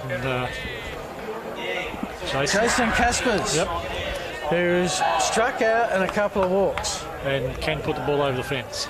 Okay. There's a drive in the centre field. And in this case, that's... over the fence is 2 runs, but the worst thing, and I haven't seen it happen here too much, is when you hit a beautiful hard ball straight down the throat of a fielder. Sometimes it's better just to lay a little, it's like having a decent golf shot, just lay a little bit off, drop it in the gap. Yeah, look who's up to bat. Yeah. 2 runners on base, this could be very, very dangerous. Yeah. So it's the 4-run thing now, isn't it? The Panthers have posted a couple of donuts. Cats haven't found a way to get through Hollands yet, but they have 2 on with 1 out. And that man, Troy Harrison, up to bat. Is that a Glenelg Tigers logo? I'm trying to pick out the helmet. Yeah, that is Glenelg Tigers Baseball Club. Yeah, he does play for Glenelg down in Adelaide. Then that all makes sense. That's good.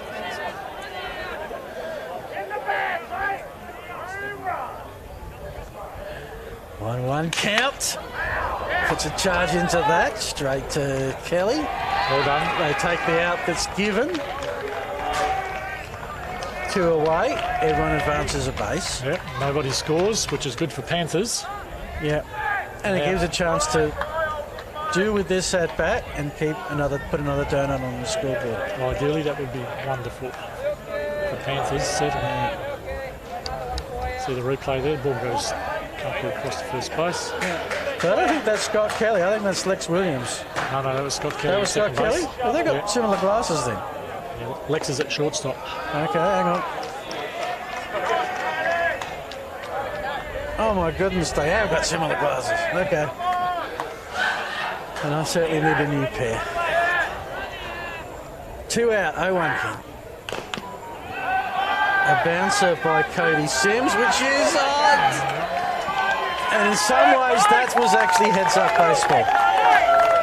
Getting the runner on first was not catastrophic.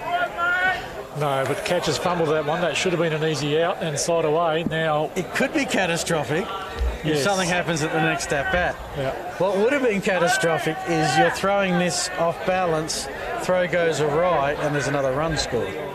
So it's not great. No, but those are the sort of things that end up costing you, unfortunately. Could have been worse. So let's see how this develops. Let's see if they pay. Adam Bowering. It's loaded bases, 2 out. It's a moment in this ball game. The Panthers have been hanging on for a while. One big hit could pretty much put it beyond all reasonable doubt. And of course, with these situations, it's the same things. You can't walk them. You can't throw a wild pitch because that's going to score a run. Everything for the Panthers right now has to be delivered perfectly. Indeed it does. And I said to you before, Adam Bowring's a state junior baseballer in his day. We don't look too fit at the moment, but he's certainly a quality player. Yeah. Down the first baseline, just the one out needed, and one unassisted. That's a big save. Panthers will be very, very happy with that. And I reckon Lenardowicz is feeling a sigh of relief. I think he was. Right now. That is 5 in the books. The runs have dried up, but the Cats have a 4-run buffer. Back with the 6th after the break.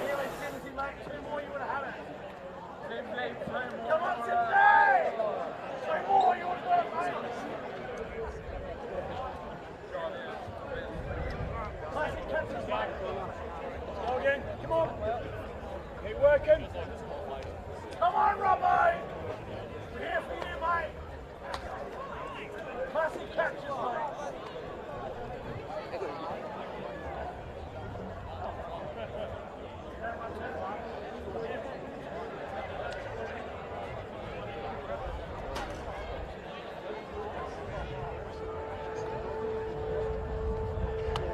Yeah, it's all you, Robbo. What was that? Come on, Robbo. I want to see good throws, Robbo. Not ground balls. Come on, Robbo. What's that shit? Take some on the end, Robbo.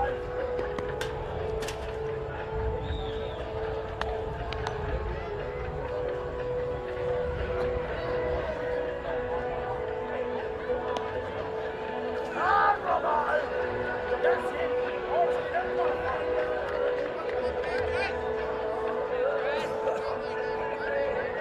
Come on, that's baby.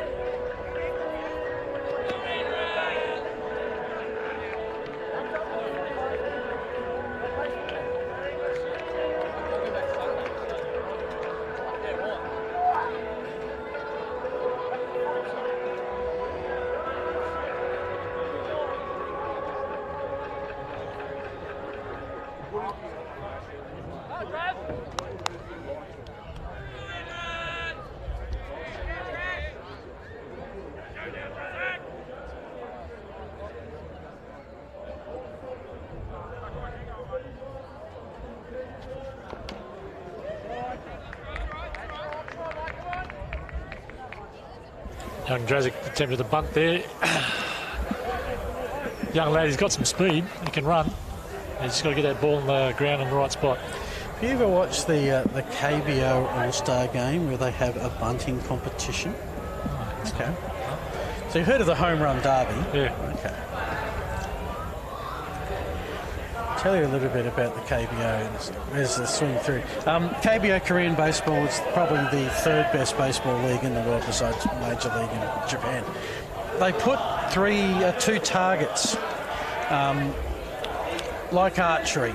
Yep. They circles in circles. And then the player at the plate gets thrown a bunt, and they're obvious to bunt it as close to the middle of the circle as they can, and they get points. Okay. And it's a huge thing in Korea. Oh. And I'm just thinking, we could use a bit of that.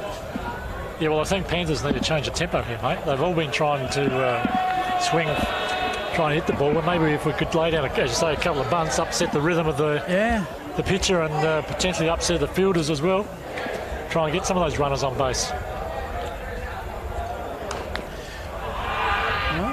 I'm not sure that was... That's Damien Petrucci's missed it, that one. Yeah. Not one of those people. Because, I mean, this suits the game is sped up a little bit.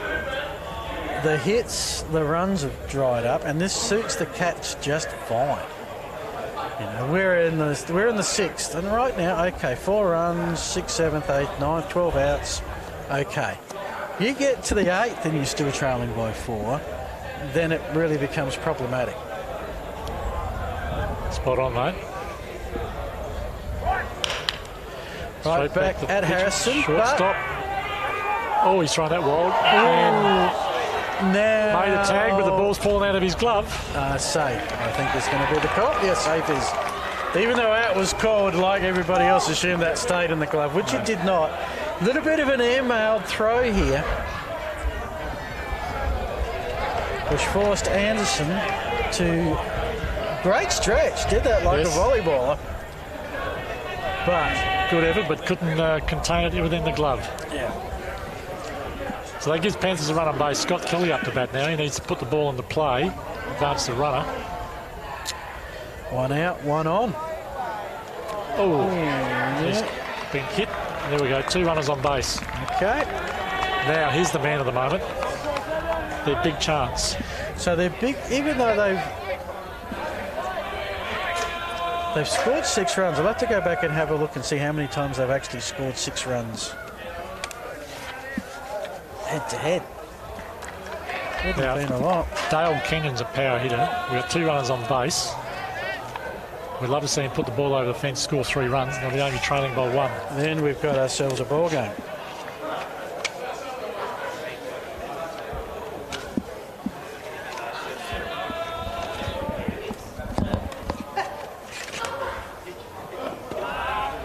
Takes the first pitch as a strike. So that's my bad. So yeah, so the Panthers, here's an interesting one. 10 games, 33 runs scored.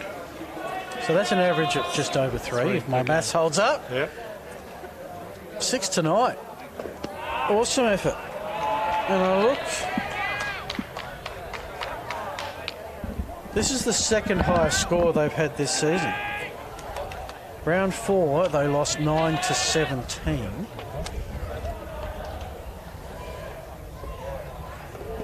I think all but 2 were Mercy were.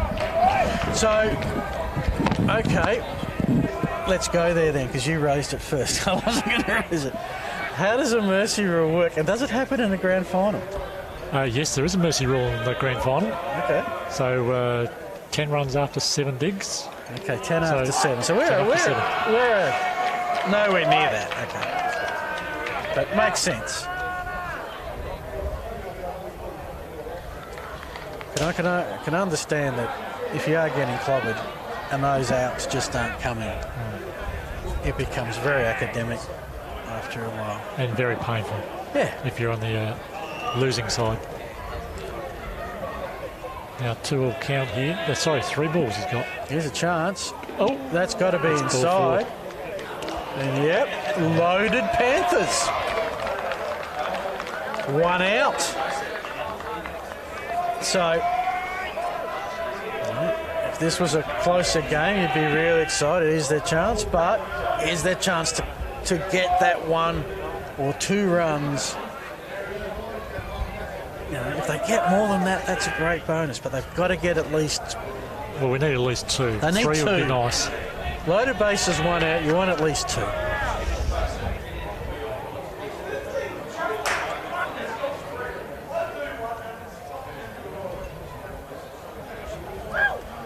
Bradley Joyce. Yes. The hero from last season's grand final. Yeah. He'd love to repeat that, I think. Well, he is actually the potential tying run. Having just said they need to chip away, but hey, he is. And he's happy to wait for his pitch.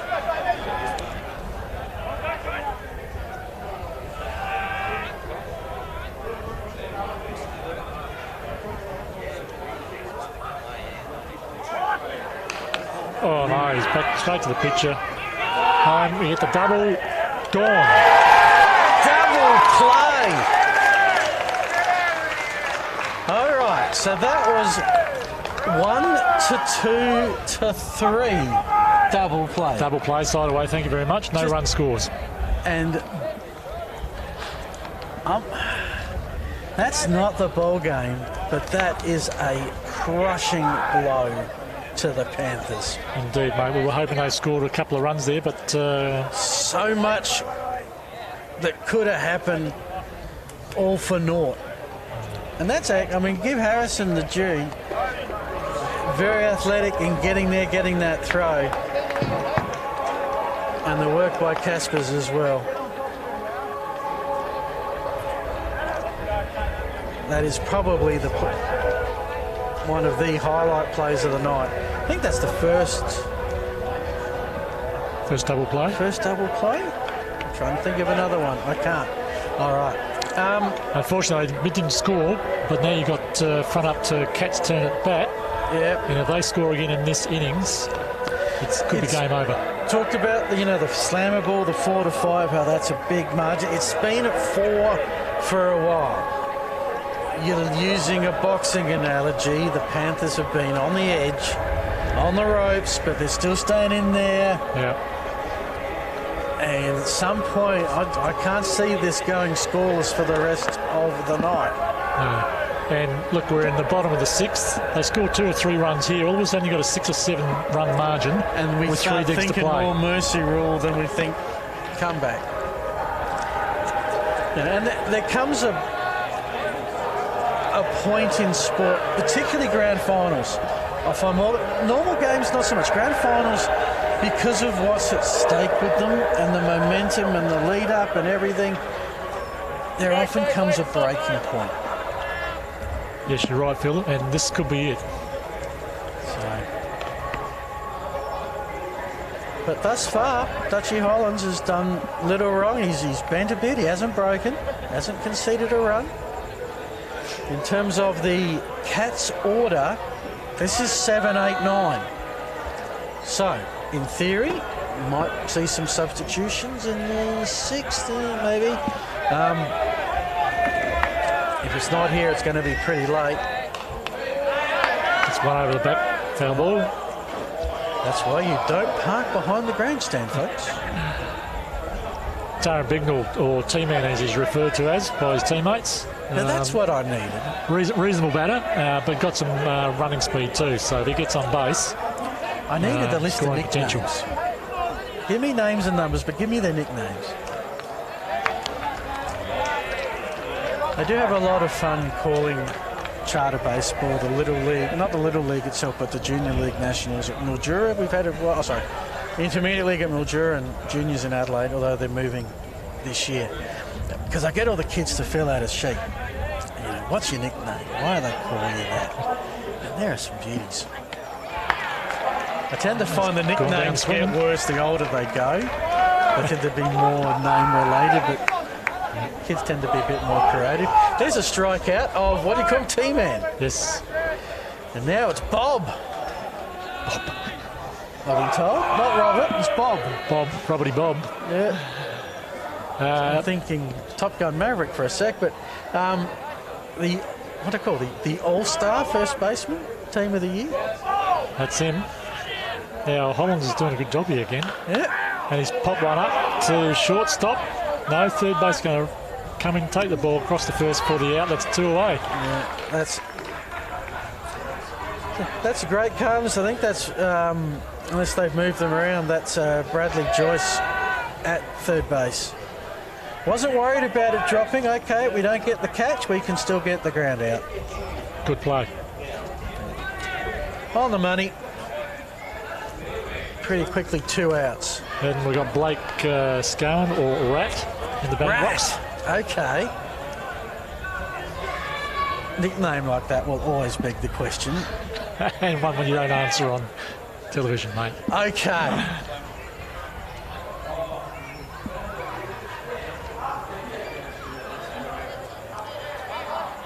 Now, Andrew Hollands, as I said, is doing a good job. We've got 2 outs now. We were worried, but this might break the game open in this dig, but pick up a third out for side away here, and Panthers are still in the game. There. Yeah, he obviously didn't get the memo about it. This was going to be the inning that was going to break him. Of course, if Scarman gets on, it's back to the top of the order, and then Yeah, they need to hold bets here. are off. They want this out.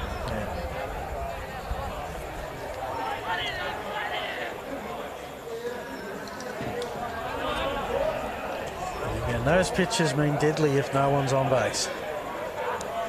And throws like that mean deadly if no one's on base. That's careless. You can't afford to do that now. You still And don't want to do it see with runners on base. You want to.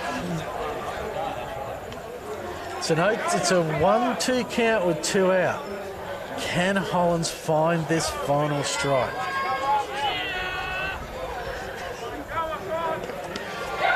I am intrigued by Scarman's batting stance. It's not the setting of the feet, it's the weighting of the bat. It's like a bit of nervous energy with that bat rattling. A little bit of Jedi Master-ish. There we go. 3 strikes in, you're out. And that's side away. Well done. Hollands has done the job.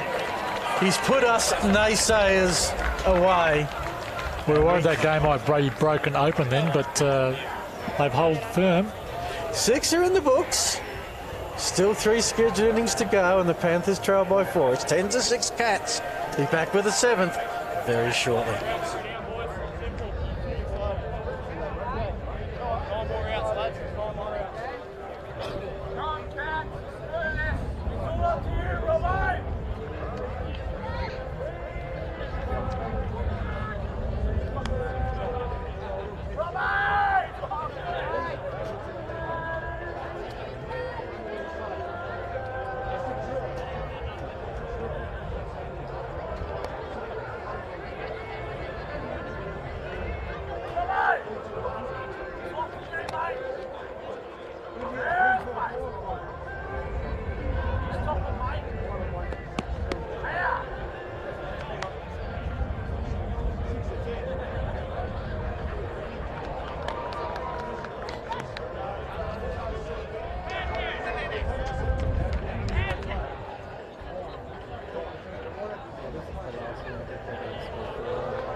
Well, top of the 7th.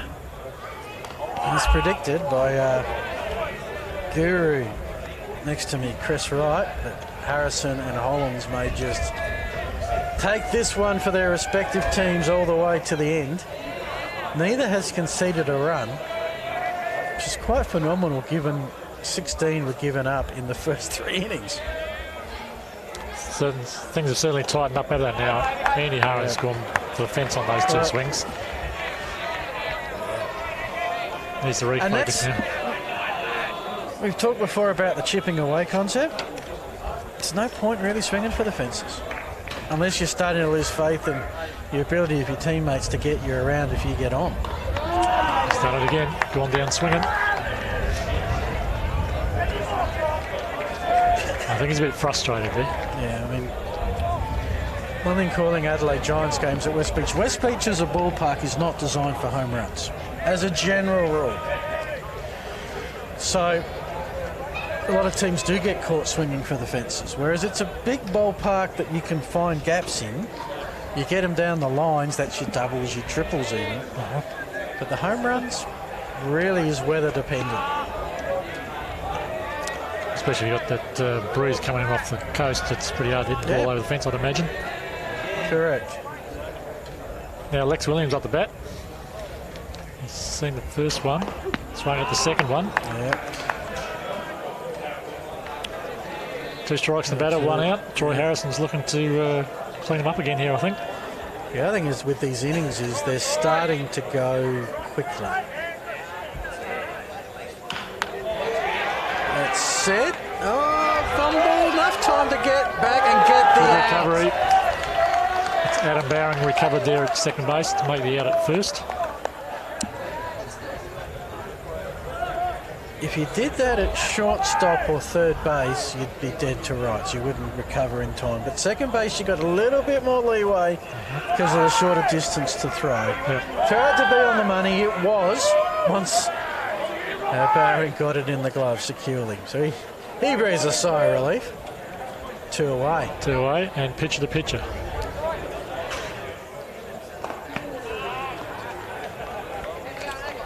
There's a bit of a breeze here at the ballpark. I got no idea where it's going or what it's favouring because I can't get there's no windsock or flag. So hang on, we've got a... Oh, yep, okay. Thank you. Oh, well, the windsock's given me nothing. Because there is a windsock here and it's like it's tied down. Maybe there is no wind.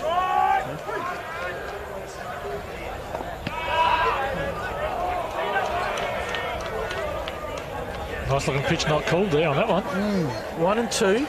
Harrison a strike away. This is the 7th. Panthers only got 7 outs to play with right now.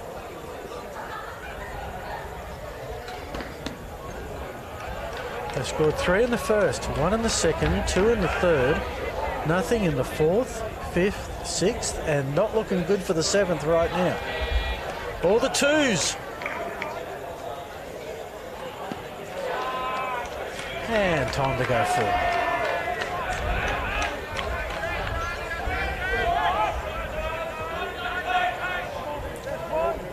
Full count. Harrison needs to put one in there. Ladowitz on deck. If he gets a chance, he'll lead off the 8th. He'll get his chance. And he's walked him. Hollins has walked. That was a great recovery because I reckon he was down. He's 2-1 down. Yeah. Yeah. I think that's the first walk that Harrison's thrown tonight. I'm not going to disagree with you. As I say, catcher Jackson Ladowitz up to bat now. And if he has, it was early on in his outing as he was settling into it. Put into play, just the 1 out needed. Again, the short throw required from Barry. Had enough time to activate that, and just that flicker of hope lighting up for the Panthers with someone getting on. Almost as quickly as it arose, it gets extinguished. And Cats hold. And we're down to 2 turns at bat left for Panthers now. Panthers have 6 outs. At the moment trailing by 4, but Cats get the last hit. We'll take a short break. Be back with the bottom of the 7th. You're watching Port Pirie Baseball, thanks to Spacequake Sports.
Welcome back.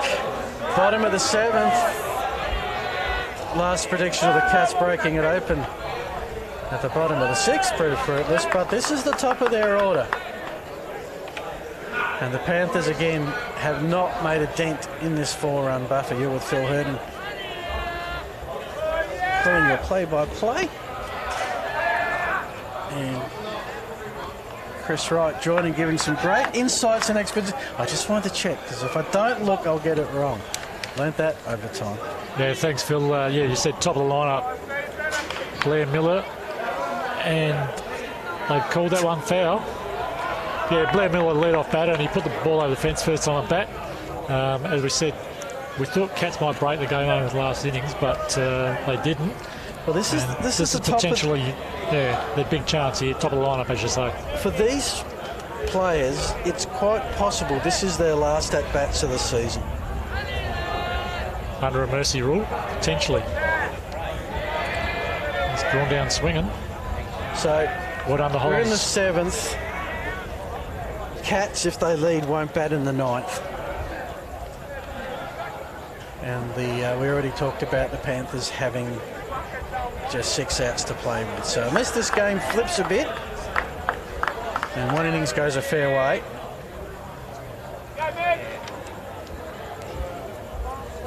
Scott Smith is up in the 2-hole. And one reason I'm saying it as well, I haven't seen any subs come in. No. Now, No, as I said to you, I think they'll hold the team as it is at the moment, unless they're assured of a win. yeah. In which case they might bring a couple of players And in. 4 runs last isn't it, six. is it? No. Well, as we've seen, we've had 3, 1, 2, 6 couple of innings where 2 runs have been scored. So Panthers had bases loaded and did not score. So 1-1 count here with 1 out and no one on for the Cats. When was the last time the Cats won the majors? there's that poll again. Different one. We've had 2 polls collected now. They put them in the wrong spot, haven't they? They have. Because I know it was the Panthers last year. When was the last time the Cats won the big one? I'm just trying to think. That might have been the season before. Okay. Yeah, I'd have to go back and check the record books on that one, mate. So, has there been a team that's had a dynasty in the last 10 years? It's one. Tigers the last 10 years, and Cats probably the 10 years prior to that. Gotcha. Yeah. So I guess then you've got 2009, 2010, Cats won their first one for, I think, something like 30 years. wow. And then they had 3 in a row and ended up winning 5 out of 7. Yep. Once they found that winning success, they were able to Smith use it. Drop third strike, catches, throws the ball across the first for the out. Yep. 2 down. Well done. It's a narrow angle, which we've got a really good view of it behind you, and probably on the Space Quake play you'll see that when it is a drop third strike, although this one, because it got past the catcher that much, it's a ever decreasing angle to get the throw over. That one was done very well. Jason Caspers, 2 away.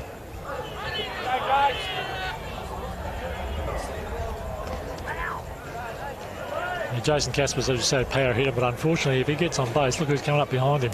Yeah. Unfortunate for Panthers, that is. Yep. So they want this to end right now, as they did before with the number 9 hitter.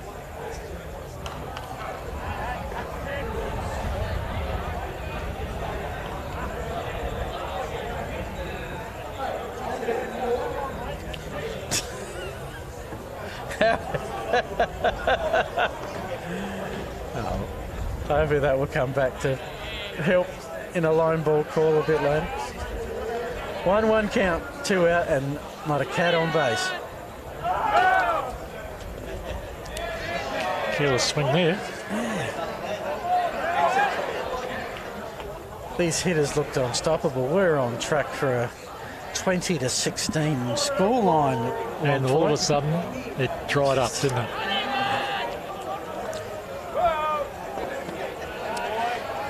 I mean, I've been lucky to follow a lot of sports and watch them. And one of the unique things about baseball for mine is how the game scenario changes so quickly. The only other one I can think of is maybe American football, where you're going down and you're first and goal, about to score a touchdown, and you throw an intercept and the other team runs it back for a touchdown. That's a 14-point play and usually has a big difference. Yep. You put normally two teams together, as that is played to third, needs a good throw, and that's exactly what Joyce well done, provides. Panthers. And we'll keep going through this, as that's the end of the 7th. You put two baseball teams together, they'll play one day, and it will be a 5-run win to one team. You play them the next time, and it reverts, because there's a different picture as the normal thing. It's just, but even within a game, you change the picture is the main reason, but momentum is very fleeting. Yes, it can be. And it can also come back to your strategies within the game as well. We haven't seen too much bunting scenarios happen through this game. No. But in a tight ball game, it's probably an ideal situation to play the bunt. And sometimes I find it a useful thing if a team is struggling just to mix it up, and in anything that's competition, you do something that your opponent is not expecting. You have the element of surprise on your side. Yep. And if you get success from that, that becomes contagious, and that helps generate a bit more enthusiasm within your own team. And you can get a snowball to run on from there too. So for the Panthers, it's the top of their order, which is I think it's going to answer the question before I even ask it. Is there anyone on the Panthers bench who can come in as a pinch hitter and maybe do something? But they're not going to put a pinch hitter out the top of their order. No, unfortunately, I don't think they have anybody come in to be able to do that job for them. The Giants had that this year. Briley Knight came in game 3 of the ABLCS. Had a great season with limited opportunities. Hadn't had a playoff at bat. Started game 3 and had the 2 biggest plays of the championship series. He took a diving forward catch that just jointed his shoulder in some way to stop Perth taking the lead. Yep. Refused to leave because he'd been waiting all to get his start. That was in the 7th, and at the bottom of the 8th, he came up and hit a ball to the right field foul pole that scored 2. All of a sudden, the 1-1 ball game became 3-1 Adelaide, and Perth had 3 outs to do something about it. I bet you didn't wipe a smile off his face either. As we called it at the time, super sub to superstar. And sometimes that happens. Yes. You know, sometimes it's your leading lights, and you can see Blair Miller tonight, Troy Harrison with those big home runs. And occasionally someone you'd least expect has a cameo for the ages. Well, certainly Panthers will be looking for one now. They As you will. say, 2 digs. Going to be 1, 2, 3 in the lineup, unless there's a sub. Jarzik Roberts and Damien Patuk, and that's how it appears at the plate and on deck. And then Scott Kelly would be third up. I hope there'll be a few more. First pitch is a ball.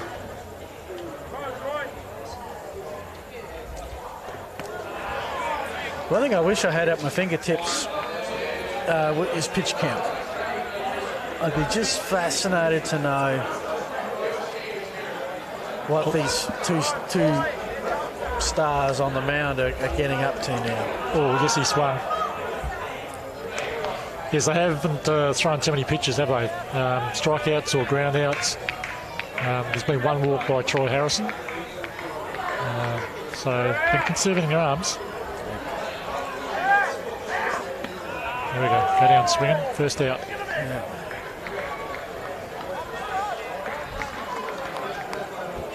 So we are top of the 8th, and these are, barring something incredible, starting to get to your last at-bats for a season.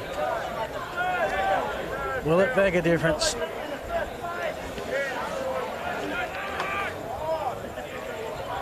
We've got Damien Patuch in the batter's box, left-hander. One of those guys from the Whaler baseball. It was Patuch? Patuch. Okay, I've been saying Patuch all night. My apologies. Knew I was going to get one player's name wrong all night. But I did have lovely feedback. Shot. Oh, Harrison did well to get out of the way of that little rocket. Line drive straight back past the pitcher. Well done. That Nice was shot. with some intent. Now, can we follow on? Yeah. We need Kelly to advance the runner here and get on base himself. One out. There's home plate.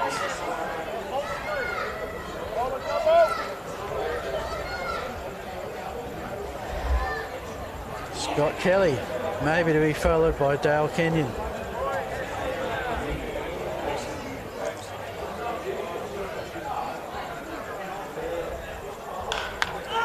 It's up, but it's playable.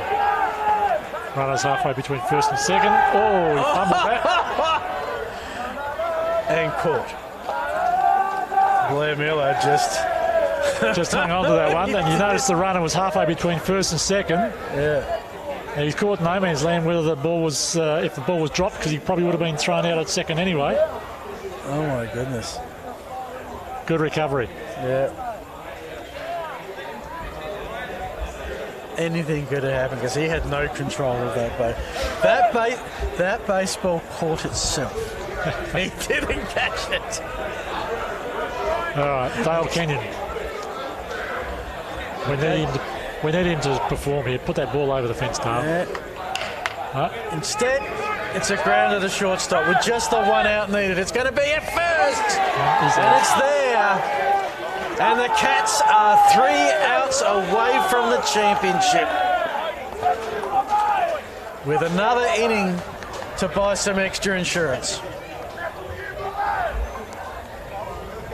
Top 3 of the order down. Well, not quite in order because one did get on. Top 4, but no runs scored, which will be 5, 6, 7 for the Panthers when they come up in the 9th. We'll be back with the bottom of the 8th very shortly.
Welcome back. It is a quarter past the hour of 11 o'clock here in Port Pirie. The lights are on the stack, so no one flies into it. Memorial Gate for World War II being lit up. And we've worked out one of the reasons why this game is flipped. It all happened when we changed commentators. So try and get some runs. We've said goodnight to Chris Wright. I do thank Chris for his insight. And Nathan Lynch is back. Welcome back, Nathan. Thank you. So what's been the buzz around the crowd that you picked up tonight? What's been the chatter out there? I think a lot of the focus was on the B grade white team. Really, that's been a highlight of the season. Well, they're wandering around with the medals on, and that'll take a bit of removing, I think. Yeah. As you do. Yeah, and then just recently, just hearing a bit of chatter of how Tigers can go about getting back on board. Well, that's it. I mean, that is. I mean, I'm just an observer. I'm just a ring in. I've just arrived today, leaving tomorrow. But that is the question, of which, and because we've got a similar issue with local American Football League, where 4 teams is down to 3. I know you'd love 3 back, but we got to down there. We got to get to 4. You got to get back to 3. That's right.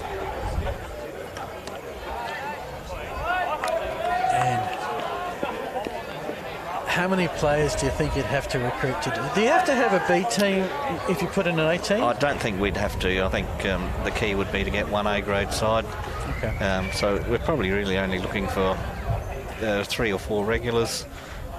Then we've got some shift workers that make it a bit difficult. You know, we probably need an extra 2 or 3 players in the core just to cover that.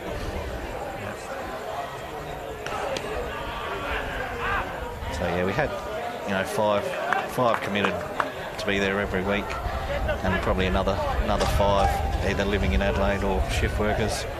But yeah, another 3. And how many would you normally need on a roster? Yeah, be around the 15, 18 mark. Yeah, 15 or 18. You can put your 2 sides in with that. A lot of the young lads can double up and play a bit of B So grade. that happens a bit? Yeah. We probably ran through with probably 16 last year with a couple of fill-ins, and 3 or 4, 5 of the young lads doubled up almost every week. Cody Sims is the first out as Harrison sits at second base. He's standing at second base, but you know what I mean. Barring is at the plate. It's been at this 4-run margin for some time. Panthers have been unable to chip away with it, and the Cats have been unable to get it beyond the slam of it. Yes. Panthers sort of squandered their best chance with loaded bases. Oh, did they? Right.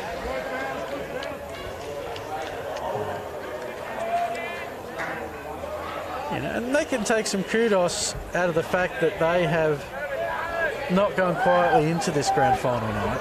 Yeah. And there's no doubt Andrew Hollins was always going to be able to come up and put some zeros on the board. Baring puts it into play. It's going to be fair. Joyce, the throw on the bounce, can't fit in the glove. Harrison's off to third, and it's Cats at the corner.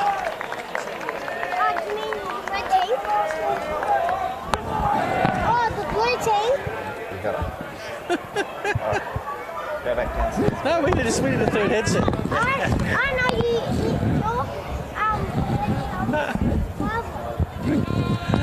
We've got a young lad here just checking on which team is the blue team. Well, they both sort of look blue, don't they?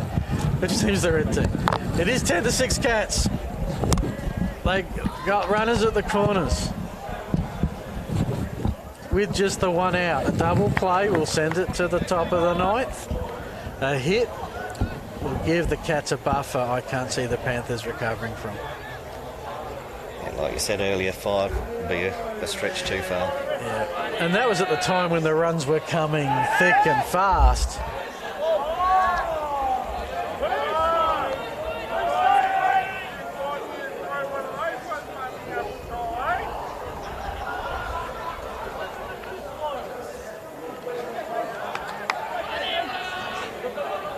One out, 2 on a 1-0 count, goes to 2-8.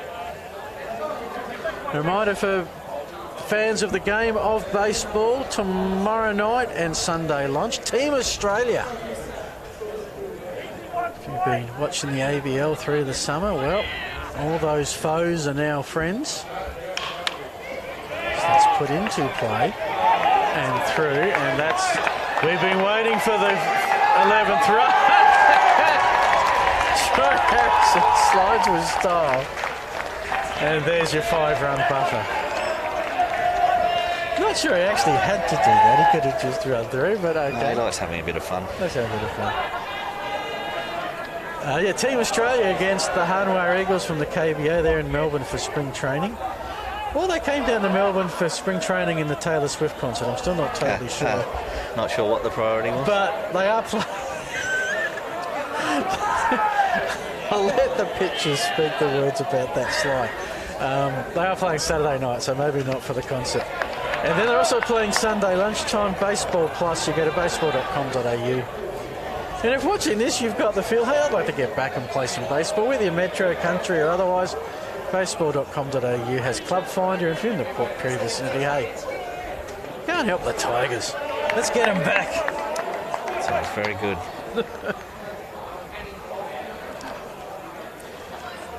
So there's 2 Cats on base. It's 11-6. 1 out at the bottom of the 8th. Bowring and Bignell are there. This is Bob Anderson. Has he found the gap? He has. Is there a play at second? There is. So Anderson is safe, but Bignell is out. He was in the no man's land of, do I stay at first, do I go second? I'm not sure if you can see him there in your picture. He's worked out, well, surely that's going to be caught. No, it's not. One of your classic fielder's choice plays there. Yeah, and of course, and great heads up. I'm not sure where, I think that might have been, get the player before I guess. I reckon that was Scott Kelly who I think so, yeah. Had the awareness to say, go to second, go to second. And with that, that might be the Cats done. They've scored a very critical 11th run. The top of the 9th is coming up. The Panthers need 5 runs to keep this game going. The Cats need 3 outs for the championship.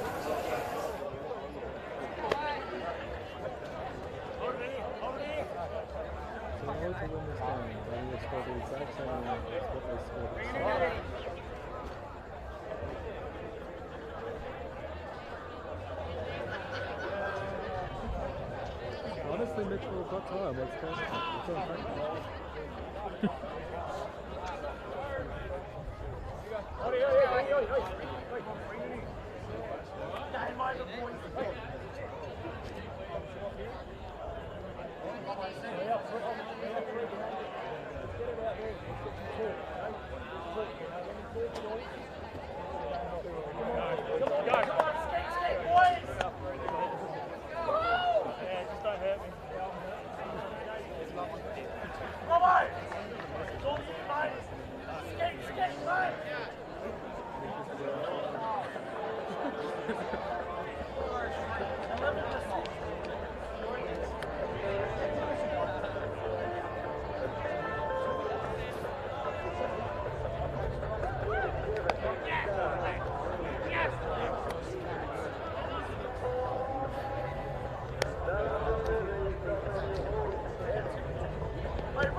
And so here we are, the 9th inning of the second game of the grand final doubleheader. You're looking live at, well, the Memorial Gates, the World War II Memorial Gates. There's also a World War I Memorial Gates. The Memorial Grandstand. And 2 baseball teams playing for a championship. And there's the Cats who've gone undefeated. I was talking to Chris Wright earlier Nathan, and he was trying to remember when the Cats last won. Is it about 2-3 years ago?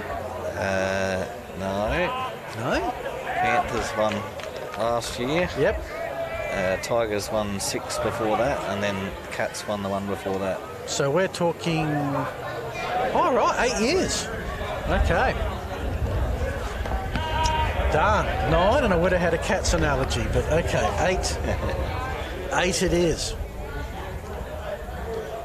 So what does that put it at? 2014, 2016. Who's going to correct us?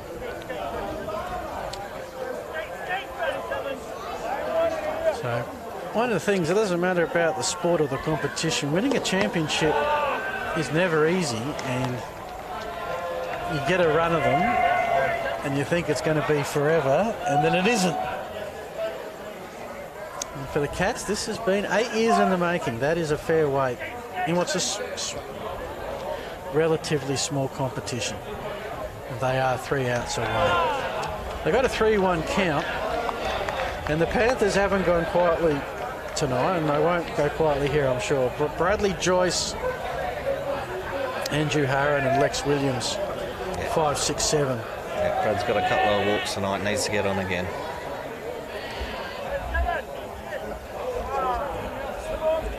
Forget about the fact it's 5, just get on. Yeah.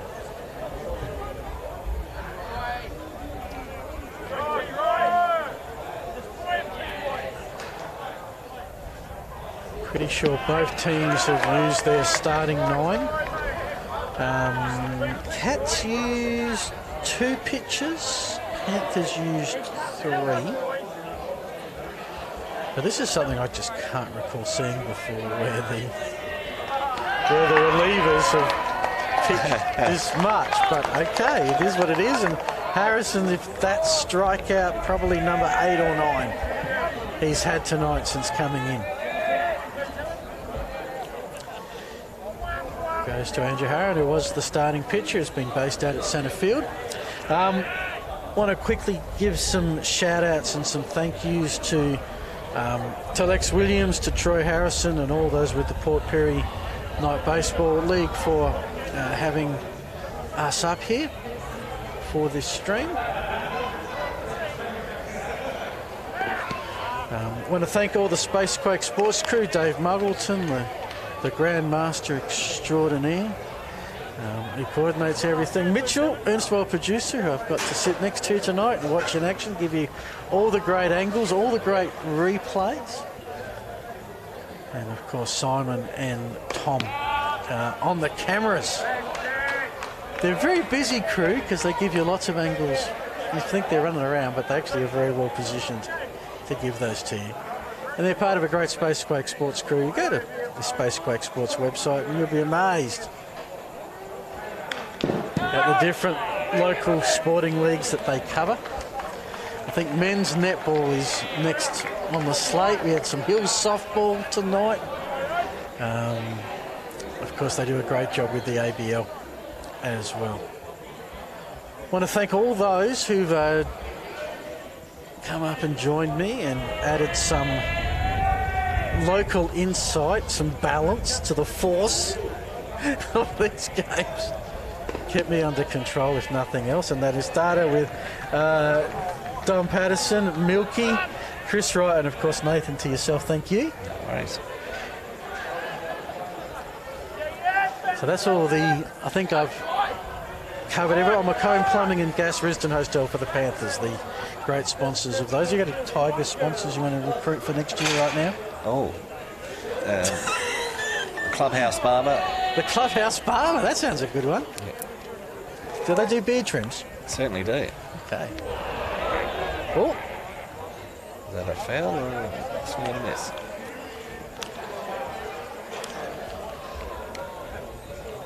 okay. It's a full count. We're having a little conference here.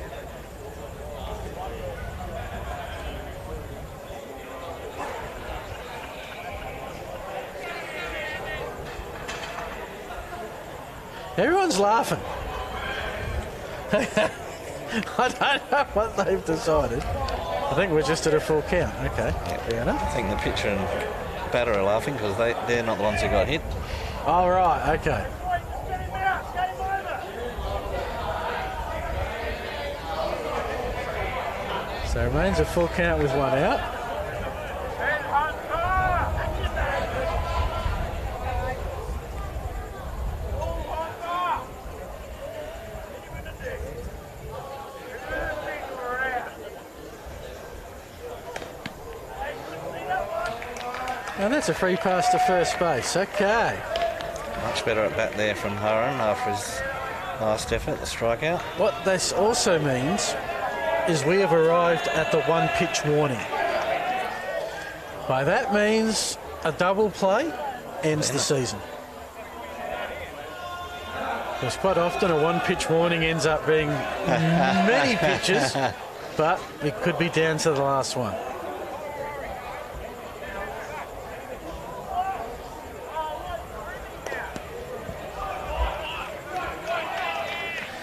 And somewhat symbolic that it's the president of the league who's up at the plate. Be looking to get the ball out of the infield here. Won't want to hit it on the ground. Double play is the last thing on his mind right now. Dutchy Highlands is on deck.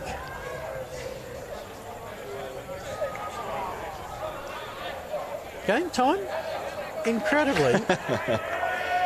We started at 8:30. It's 11:35. 3 hours and 5 minutes, which is incredibly reasonable for a game time of a baseball game of 9 innings. Not that we're 100% done just yet. I'm sure I was going to call Saturday morning baseball. Maybe next year.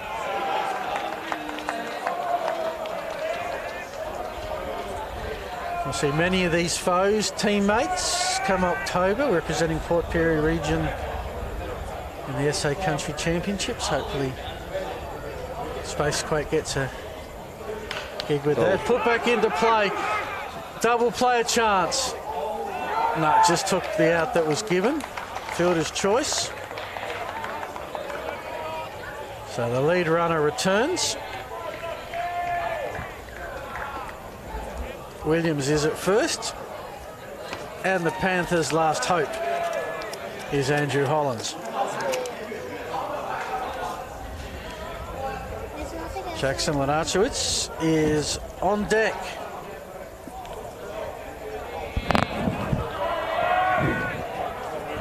These two, Hollands and Harrison, have been absolutely outstanding as pitchers tonight. Another one goes on the clubroom roof. I wonder how many baseballs are up there over the time. Yeah, surprisingly not as many as you'd think. Okay. They seem to... Someone else collects them. They get up to one and they're all gone. Yeah, there is access. But yeah, I did mention when Hollands came on the pitch that that's when the game was actually going to start. Yep. And the zeros did pile up. And you were, and I thought, no, that can't be. He can't. Relievers don't pitch for 6 innings, and always go with the local expert. Should have known better. Started the Panthers 3 runs in the first. The Cats responded with 6. The Panthers said, well, we'll add another in the second. Cats responded with 2. After that, pretty even Stevens until the 8th when the Cats finally added their 11th run, making a 4-run margin 5. The Cats white have started the night off strongly, and they're waiting to join their majors in a premiership celebration.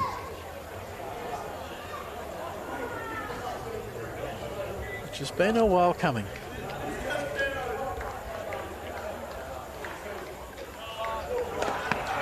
A swing and a miss, and there it is. The Cats with the perfect season. They're the pride of Port Pirie baseball and the majors premiers of 2023-24. Final score, the Cats 11, the Panthers 6. They went 11-0. Challenged but never behind at the end of any inning tonight.